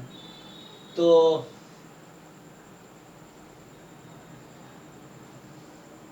बाकी आप लिख सकते हैं ना, एक्सपेक्टेशन ऑफ, ये लिख सकते हो xi इंटू वाई जे, है ना, माइनस इसका मीन ले सकते हो इसके अंदर, x की पावर i, y की पावर j, ठीक है। सो दिस इज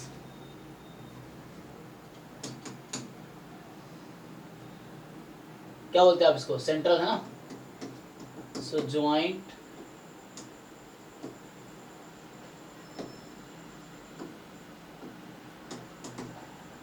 क्या लिखेंगे इसको आप, अच्छा सॉरी, इसको मुझे वैसे लिखना पड़ेगा ना, इस तरीके से नहीं, तो इसको मुझे दूसरे तरीके से लिखना पड़ेगा। इस तरह डिफाइन करते हैं इसको, कैसे डिफाइन करोगे, इसको इस तरह डिफाइन नहीं करेंगे इसको हम, तो इसको डिफाइन करने का क्या करना है, x माइनस ई एक्स की पावर आई, ऐसे लिखना पड़ेगा ना,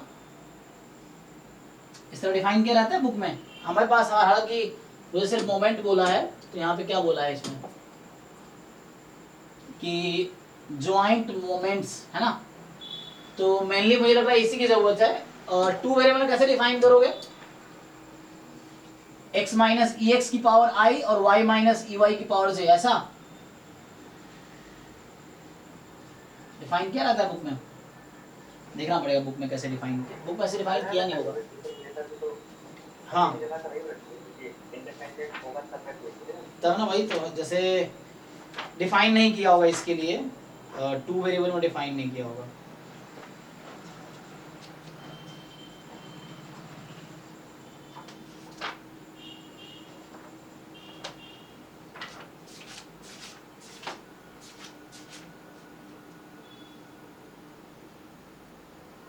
ऐसा वीकर वर्ग में इसको लिखता है i प्लस जेथ मोमेंट लिखता है, हालांकि इसको जो लिखा है moment of order i plus J, मतलब अलग लोग अलग तरीके से लिखता है। तो यहाँ पे इसको लिखा हुआ moment of order i plus J लिख रखा है,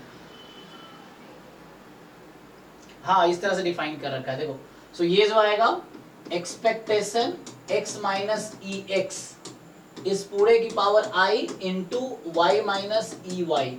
यहाँ इंडिपेंडेंट होना कोई जरूरी नहीं है, इंडिपेंडेंट होना जरूरी नहीं है। This is joint central moment, ठीक है। इसलिए डेफिनेशन आपको है ना फ्रीक्वेंटली रिवाइज करना पड़ता है, कई बार ना कंफ्यूजन हो जाता है। सो this is joint central moment of order, यहाँ मैं आई जे लिख रहा हूँ, तो आई जे मतलब पहला कंपोनेंट आई एक्स का है, दूसरा वाई का है, या बुक में है ना, और आई प्लस जे, कुछ बुक में ऐसा भी लिखते हैं।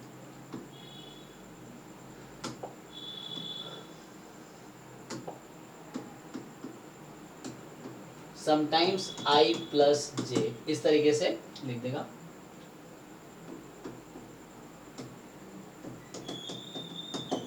तो ये वीकर वर्ग में इस तरह से डिफाइन किया है। कई बार डिफरेंट बुक ना अलग अलग डेफिनेशन लिखती हैं, बट एग्जाम्स में अगर वैसे कुछ टर्म्स आते हैं जो अलग अलग बुक में अलग अलग है, तो वो वहाँ पे डिफाइन किया होगा, क्योंकि उनको ही पता है, जो पेपर बना रहा है उनको ही पता है कि यहाँ पे है ना अलग अलग लोग अलग अलग मीनिंग लेते हैं, तो उसके हिसाब से डिफाइन किया रहता है फिर वो, ठीक है ना। तो ये आपके पास ज्वाइंट मोमेंट हम लिखेंगे, तो रॉ मोमेंट है, ज्वाइंट मोमेंट, एंड ये ज्वाइंट सेंट्रल मोमेंट है।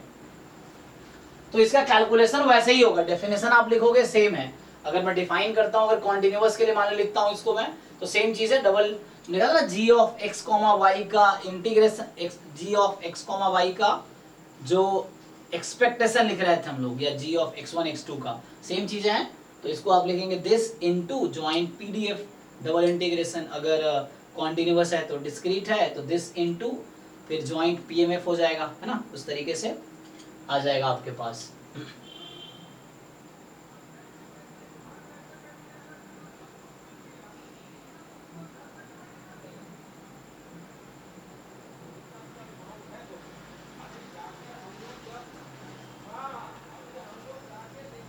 तो कैलकुलेट कर लेंगे ना, क्वेश्चन लिखने की जरूरत तो है नहीं, ये तो सिंपली डेफिनेशन से हो जाएगा। यहाँ इंडिपेंडेंट होने की कोई जरूरत थोड़ी है, इसको भी डिफाइन करेंगे अगर हम, जैसे मैं अगर कॉन्टिन्यूअस के लिए लिख के दिखाऊं, फॉर एग्जांपल जैसे मुझे ई ऑफ कहीं फाइंड करना एक्स स्क्वायर वाई क्यूब, अगर मुझे E of X square Y cube find करना है तो क्या होगा, X square Y cube joint PDF X comma Y D X D Y, इस तरीके से आ जाएगी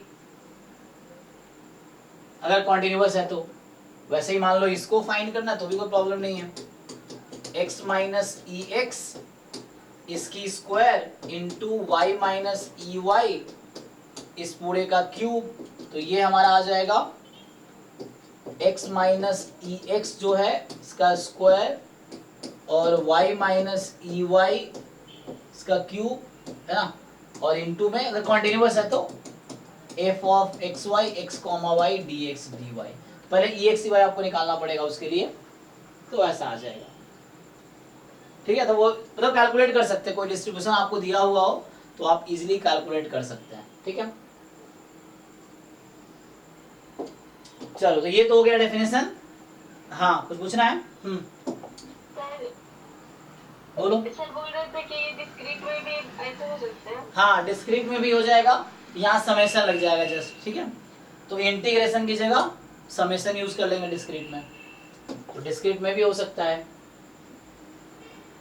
ठीक है, तो डिस्क्रीट में क्या होगा, सो ये कब है, अगर एक्स वाई कॉन्टिन्यूअस है तब, और हाँ ये तब है जब एक्स वाई कॉन्टिन्यूअस है।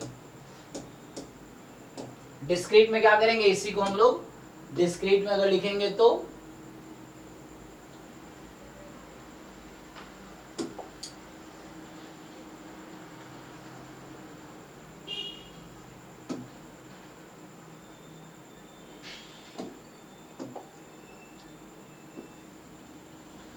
सो यही जो आपका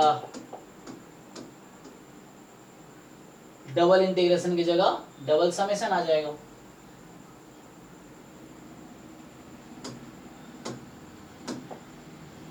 तो ये आपका डबल समेशन आ जाएगा।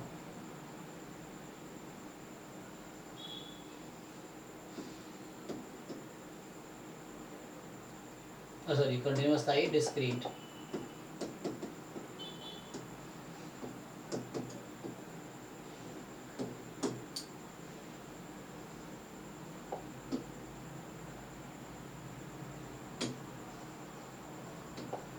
ठीक है, तो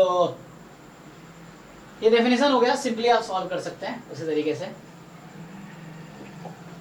अगर कैलकुलेट करना है तो एक क्वेश्चन करके देख लो। देखो, एक क्वेश्चन लिख देता हूं मैं।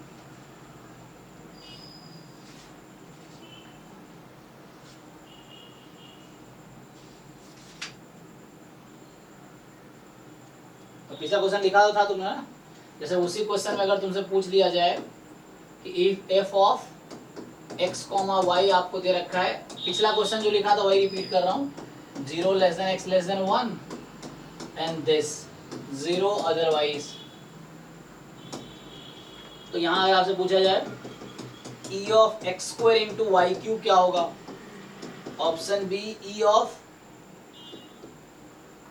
मान लो x माइनस ई एक्स, तो आपने पहले फाइंड किया था ना ई एक्स, आप वो यूज कर सकते हो, एक्स स्क्वायर और y माइनस ई वाई, यहाँ आ जाएगा y माइनस ई वाई और इस पूरे का क्यूब ये निकाल लो एंड ठीक है।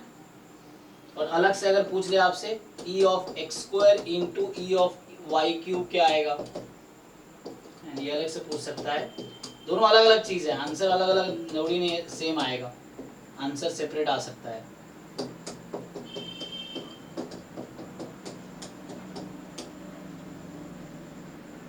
जरा बताओ क्या आंसर आएगा।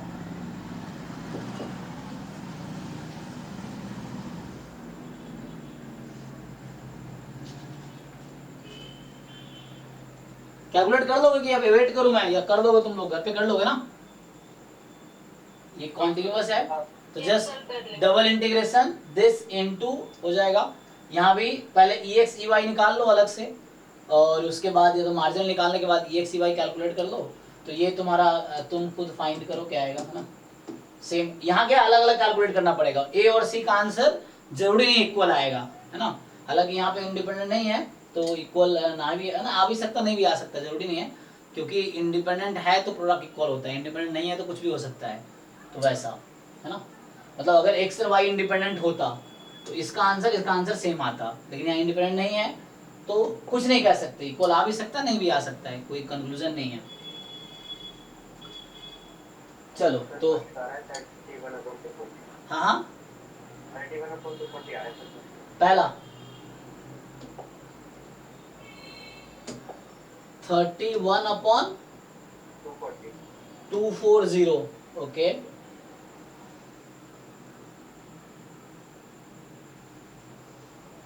हाँ तो वो आप कैलकुलेट बाकी लोग भी कर लेंगे, कैलकुलेट सब लोग कैलकुलेट कर सकते हैं तो इजी है। इस तरीके से बाकी डिस्क्रीट में भी सेम किया जा सकता है, सेम तरीके से। अब नेक्स्ट जो टर्म आता है कोवेरिएंस का, है ना, वो डिफाइन कर लेते हैं। तो वेरिएंस हमने ना, देखो अभी हमने डिफाइन किया मीन, तो जैसे हमने ई डिफाइन किया कि ई ऑफ, है ना, GXY, ये मीन डिफाइन किया था कि अगर कॉन्टिन्यूअस है तो इसका डेफिनेशन ये है dx dy, और डिस्क्रीट है तो समेशन हो जाएगा ना। तो ये डिफाइन किया हमने कॉन्टिन्यूअस में, ये डिस्क्रीट में। इसी के हेल्प से बाकी काम होगा। और डिस्क्रीट में क्या होगा, डिस्क्रीट में ये double summation g of xy probability at x and probability at y, इस तरीके से होगा। तो ये आपका आ जाएगा यहाँ पे, ओके। सो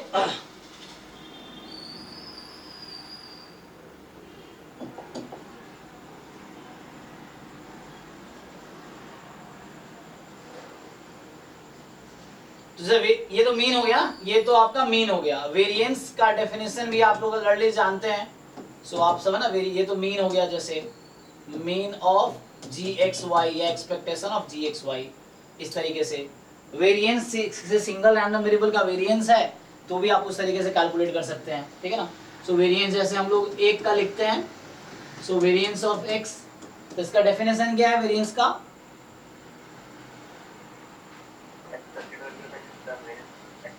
तो एक तो ये है main definition e of x minus EX whole square है। इसी को फर्दर आप सिंप्लीफाई करके EX स्क्वायर माइनस EX का होल स्क्वायर लिख सकते हैं, ये हो गया। तो सिमिलरली अगर कोई फंक्शन ऑफ y आया, मान लो वेरिएंस ऑफ टू फंक्शन, मान लो वेरिएंस ये आ गया मेरे पास कभी कि g ऑफ xy, तो सिमिलर वे में इसको भी डिफाइन करेंगे कि this is expectation of g of x comma y minus, पहले मेन xy फाइंड करेंगे, अब इसको आप क्लोज कर लोगे तो ये होल स्क्वायर हो गया जैसे, तो इस तरीके से आ जाएगा आपका। सो e of GXY minus EG है ना, इस तरीके से आ जाएगा।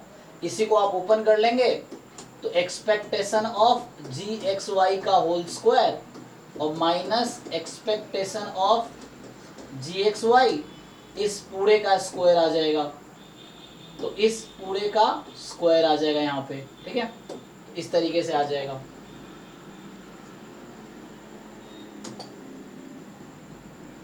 तो ये तो वेरिएंस की डेफिनेशन हो गई। अब होता है कोवेरिएंस, एक टर्म आता है covariance between x and y। So mean है ना, ये था मीन ऑफ xy, है ना, जैसे इसको इधर ले लेता हूं,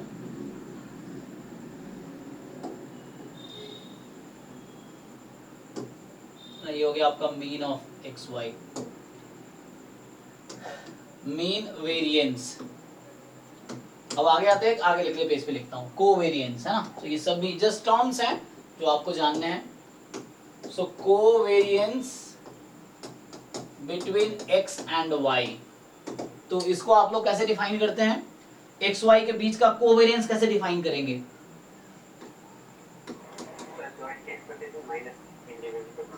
हाँ, सो दिस COV एक कोएफिशिएंट ऑफ वेरिएशन अलग था हमारा, ठीक है ना, ये कोवेरिएंस है। एक COV मैंने नोटेशन यूज किया होगा, वहां भी coefficient of variation of x है ना, जहां पे था सिग्मा अपॉन म्यू था, है ना, तो वो अलग है कोएफिशिएंट ऑफ वेरिएशन। ये कोवेरिएंस के लिए COV यूज कर रहा हूं यहां पे नोटेशन, वहां कोएफिशिएंट ऑफ वेरिएशन था।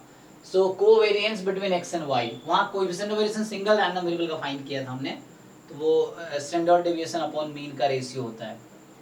तो यहाँ पे है इसका जो एक डेफिनेशन है, E ऑफ होगा x माइनस ई एक्स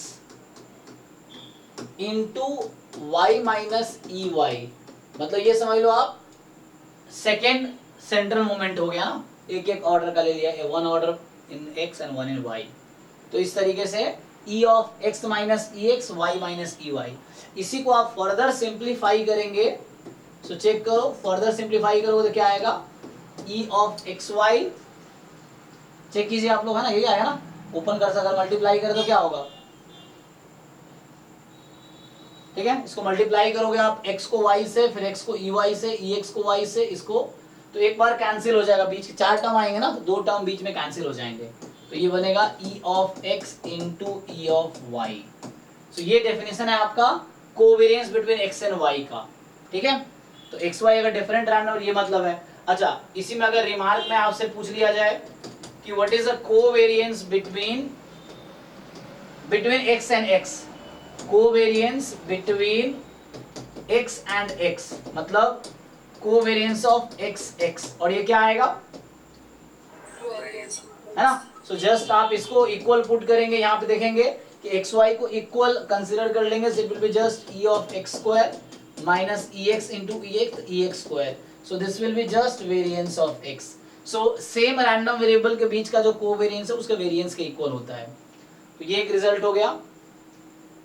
यहाँ पे एक थ्योरम ये है कोवेरिएंस के लिए कि if x and y are independent, if x and y are independent, just one way है तो both way नहीं होगा ये, then जो कोवेरिएंस है ना, covariance between x and y is 0, coefficient 0 होगा, एंड दैट इज, आप ये भी लिख सकते हैं, दैट इज कि e of x into Y बराबर हो जाएगा ex इंटू ey, तो ये आपका आ जाएगा e of x into Y is equal to ex into ey, मतलब कोवेरिएंस 0 कब होगा, इसको आप 0 पुट करेंगे तो ऐसा हो जाएगा। सो अगर xy इंडिपेंडेंट है देन ऐसा होगा, इसका कन्वर्स ट्रू नहीं है, मतलब ऐसे एग्जांपल्स हैं बहुत सारे, मैं कुछ लिख सकता हूं एक दो, तो ऐसे एग्जांपल्स मिल जाएंगे, इनफाइनाइटली मेनी एग्जांपल्स हैं जहां पे कोवेरिएंस इनके बीच का 0 है और e of X Y equal है ex ey के, कि e of x into Y जो है इक्वल है ex इंटू ey के, बट क्या हो रहा है इसका कि वो इंडिपेंडेंट नहीं है, रैंडम वेरिएबल इंडिपेंडेंट नहीं है एक्चुअली।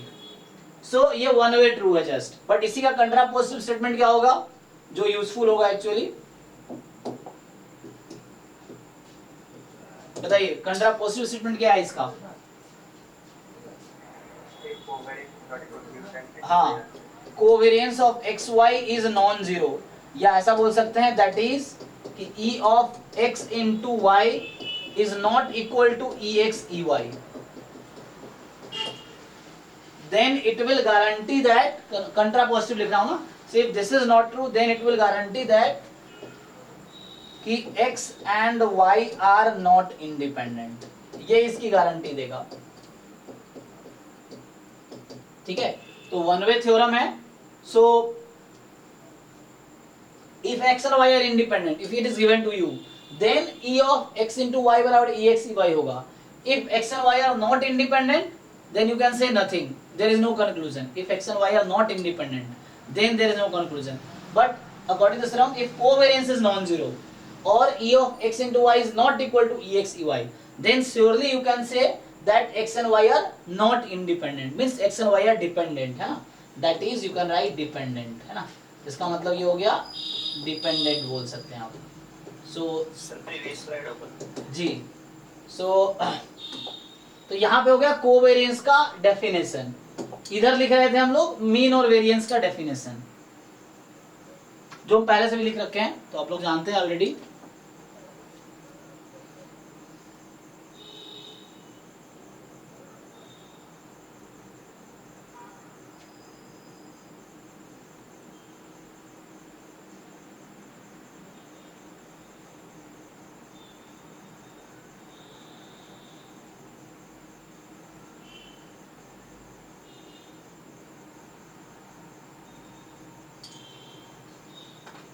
Okay sir. ठीक है, हाँ। सो ये कोवेरिएंस और पे कुछ है ना डेफिनेशन एंड थ्योरम हो गया, डेफिनेशन हो गया है ना ये। अगला आता है कोरिलेशन कोएफिशिएंट, उसका डेफिनेशन लिख लेते हैं। So next is correlation coefficient, ठीक है, between x and y। So correlation coefficient between x and y। तो सिमिलर है, इसको शॉर्ट में हम लोग है ना, तो इसका डेफिनेशन क्या है, तो मैं डायरेक्ट लिख दूंगा, इसका शॉर्ट में लिखूंगा कोरिलेशन कोएफिशिएंट, है ना, ऐसे इस कोरिलेशन में लिख देते हैं x एंड y। सो कोई बताओ इसका क्या डेफिनेशन पता था ये आप लोगों को?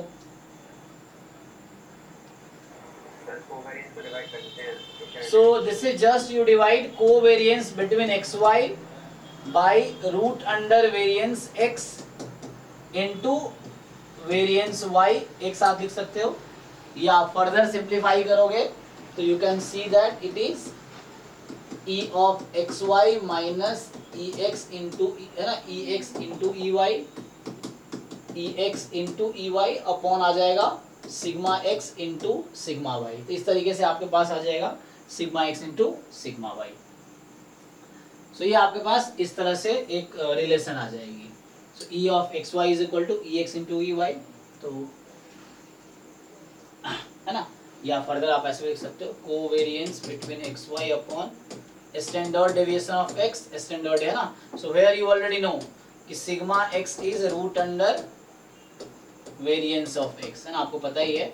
एंड फर्दर इसका डेफिनेशन भी आप लोगों को पता है कि e of X square minus E X का whole square. And similarly sigma y is also root under variance और y, इसका भी यही डेफिनेशन है ना, e of y square minus E Y का होल स्क्वायर। सो जो थ्योरम है कोवेरिएंस के लिए, आप इजीली यू कैन सी कि कोवेरिएंस जीरो है तो ये भी जीरो रहेगा, और कोवेरिएंस जीरो नहीं है तो ये भी जीरो नहीं होगा, क्योंकि सेम ही है ना, वेरिएंस तो जीरो होता है, यहाँ पे जीरो हो जाए तो नॉट डिफाइंड, तो वेरिएंस ऐसे भी पॉजिटिव रहता है इन जनरल, डीजेनरेट को छोड़ के। तो कोवेरिएंस एंड कोरिलेशन कोएफिशिएंट दोनों या तो दोनों एक साथ जीरो होंगे, दोनों नॉन जीरो होंगे इस तरह से, तो इसीलिए वो थ्योरम रिपीट हो जाएगा जो थ्योरम अभी लिखा था हमने। So that theorem will repeat. So theorem क्या है कि if x and y are independent, then correlation coefficient, इसका नोटेशन रो है, एक्चुअली वी डिनोटेड बाय रो, सो ये इसका नोटेशन है ना। So you can, this is the notation, और ये आएगा अभी standard bivariate normal random variable आएगा अभी, सो उसमें यूज होगा इसका रो का है ना, एक पैरामीटर है बाइवेरिएट नॉर्मल डिस्ट्रीब्यूशन में। So then rho is equal to 0 होगा। अगेन इसका कन्वर्स आप सिमिलरली लिख सकते हैं। सो कन्वर्स क्या है कि if rho is non zero, sorry not converse, converse तो ट्रू है ही नहीं कि रो अगर जीरो है, X Y are independent, then it is zero, rho is zero, then X and Y may not be independent, ये तो हो गया कन्वर्स। कंट्रापोजिटिव स्टेटमेंट बोल रहा हूं मैं। कंट्रापोजिटिव क्या होता है, if rho is non zero then, so if rho is non zero then क्या होगा, सो अगर रो नॉन जीरो है देन एक्स एंड वाई होगा, so X and Y are dependent, पक्का। लेकिन ये चीज, ओ सॉरी, हाँ ठीक है ना, ये ओके है। यहाँ पे क्या होता है, तो ये वन वे है, दोनों थ्योरम वन वे है जस्ट, है ना, एक ही चीज को दो तरीके से लिखा है। बट ये बाइवेरिएट नॉर्मल में क्या होगा, जो बाइवेरिएट नॉर्मल होता है वो एक स्पेशल केस है। अच्छा सॉरी, रो की जगह सिग्मा लिख दिया गलती से ना। सो जो बाइवेरिएट नॉर्मल डिस्ट्रीब्यूशन आएगा उसमें ये theorem if and only if हो जाता है, तो वो बहुत सही केस है। मतलब वहां पे क्या है कि if X and Y independent है देन रो जीरो है। बाइवेरिएट नॉर्मल में क्या होता है, रो जीरो है तो इंडिपेंडेंट भी हो जाएगा। इन जनरल ट्रू नहीं है, but bivariate normal random variable में ये ट्रू रहेगा। तो उस पर भी कई सारे एग्जाम में क्वेश्चंस आए हैं, है ना। ओके ठीक है, तो ये तो डेफिनेशंस हो गया। अब कुछ एक क्वेश्चन में टर्म आप निकाल सकते हैं वैल्यू, मैं इसको थोड़ा डिटेल में डिस्कस करूंगा, इसका और भी एक्चुअली इम्प्लीकेशंस हैं, तो जैसे मैं अगर इसका रिजल्ट लिखाऊं, क्वेश्चंस नेक्स्ट क्लास में करेंगे। सो इसका रेंज जो है कोरिलेशन कोएफिशिएंट का रेंज है ना। सो रिमार्क में लिख देता हूं, रिमार्क क्या है कि जो कोरिलेशन कोएफिशिएंट है उसका रेंज है -1 to 1। ये हमेशा -1 और 1 के बीच आएगी। इसके पीछे रीजन ये है क्योंकि आप चेक कर सकते हैं। सो इसका मतलब ये हो गया कि ये वैल्यू -1 और 1 के बीच, इसका लॉजिक इसलिए ऐसा है बिकॉज, है ना। तो इसका मतलब ये है ऐसा इसलिए हो रहा है क्योंकि जो कोवेरिएंस है, covariance between X Y, that will be, ये बोल दो minus sigma X sigma Y and less than equal to sigma X sigma Y, ऐसा रहेगा। So covariance between X Y जो होगा minus sigma X sigma Y और plus sigma X sigma Y के बीच ही होगा एक्चुअली, ठीक है। So covariance between X Y इसके बीच का रहेगा, कि इसके बीच होगा, ऐसा इसलिए होता है। दूसरा चीज ये है कि अगर कोरिलेशन कोएफिशिएंट 1 हो गया तो इसका मतलब ये है, देन क्या क्या मतलब होता है, कोई बताओ 1 होने का क्या मतलब है?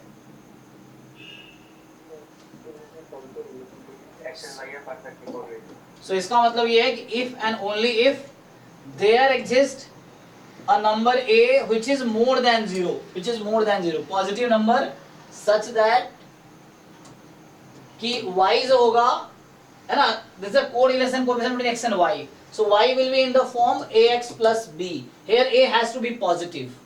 और इस पे जैन 2022 में क्वेश्चन आया इसी रिमार्क पे।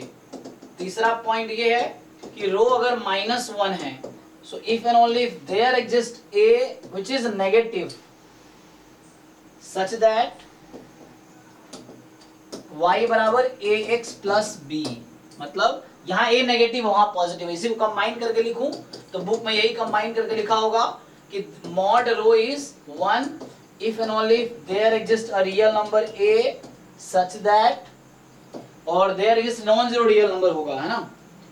so there exists a non zero real number a, so there exists a belongs to R and a is non-zero, ठीक है, such that y is equal to ax plus b, तो linear relationship होगा, है ना। सो यहाँ पे कहने बताओ अगर कोरिलेशन कोएफिशिएंट 1 हो गया, so means they are linearly related, so both random variable are linearly related. So इस पे जहाँ मैं इसी को रिमार्क कोई क्वेश्चन बना रखा, आप देखेंगे 2022 में, तो इसी रिमार्क पे बेस में वहाँ एक क्वेश्चन बना हुआ है, ठीक है। मैं क्वेश्चंस इसमें नेक्स्ट क्लास में डिस्कस करूंगा। अभी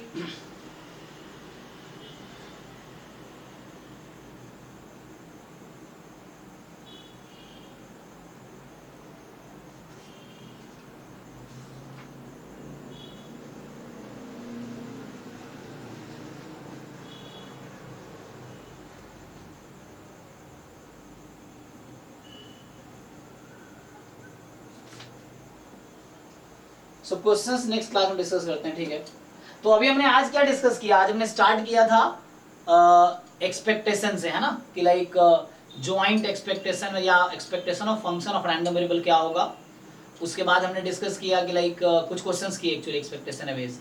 फिर मोमेंट का डेफिनेशन, सो एक्सपेक्टेशन एक्स की पावर आई वाई की power J, this is rth या आई जेथ मोमेंट हो गया, उसको रॉ मोमेंट भी बोलते हैं, जनरली मोमेंट यूज करते हैं। और देन सेंटर मोमेंट में क्या है, just minus E x, x minus E x हो जाता है, तो वही डिफाइन किया हमने, रॉ मोमेंट, सेंटर मोमेंट, फिर कोवेरिएंस, कोरिलेशन, ये सब डिफाइन किए हैं। इस पे बेस्ड क्वेश्चंस नेक्स्ट क्लास में करेंगे, आप लोग भी प्रैक्टिस कर सकते हैं। और डाउट कल फिर 6 to 7 डाउट क्लास है, तो कल 6 to 7 डाउट क्लास होगी, मतलब डेली रहती है, तो डेली होगी 6 to 7, बाकी 7 to 9 आपका डिफरेंशियल कैलकुलस के जो असाइनमेंट्स हैं आप उसको कंप्लीट कीजिए। 5 असाइनमेंट भेजे थे वो, और भी एक्स्ट्रा बहुत सारे ड्राइव में है, लेकिन 5 तो जो मैंने ग्रुप में भेजे थे, तो वो आप एटलीस्ट कंप्लीट कीजिए। और जो डाउट होगा कल उसको डिस्कस करते हैं। फिर कल के बाद फिर हम इंटीग्रल कैलकुलस स्टार्ट करेंगे, नेक्स्ट जो आएगा थर्सडे को इंटीग्रल कैलकुलस। डाउट आगे 6-7 में चलता रहेगा, ठीक है। तो हम लोग स्टार्ट, डाउट है ना 6-7 पूछते रहिए, और अभी हम लोग स्टार्ट करेंगे इंटीग्रल कैलकुलस मैथ पोर्शन में। बाकी इसमें क्वेश्चंस नेक्स्ट क्लास में करता हूँ परसों, है ना, तो कल मैथ पोर्शन है, ठीक है। तो अभी के लिए thank you and good night. 9 to 11 continue करेंगे अभी। Okay, thank you.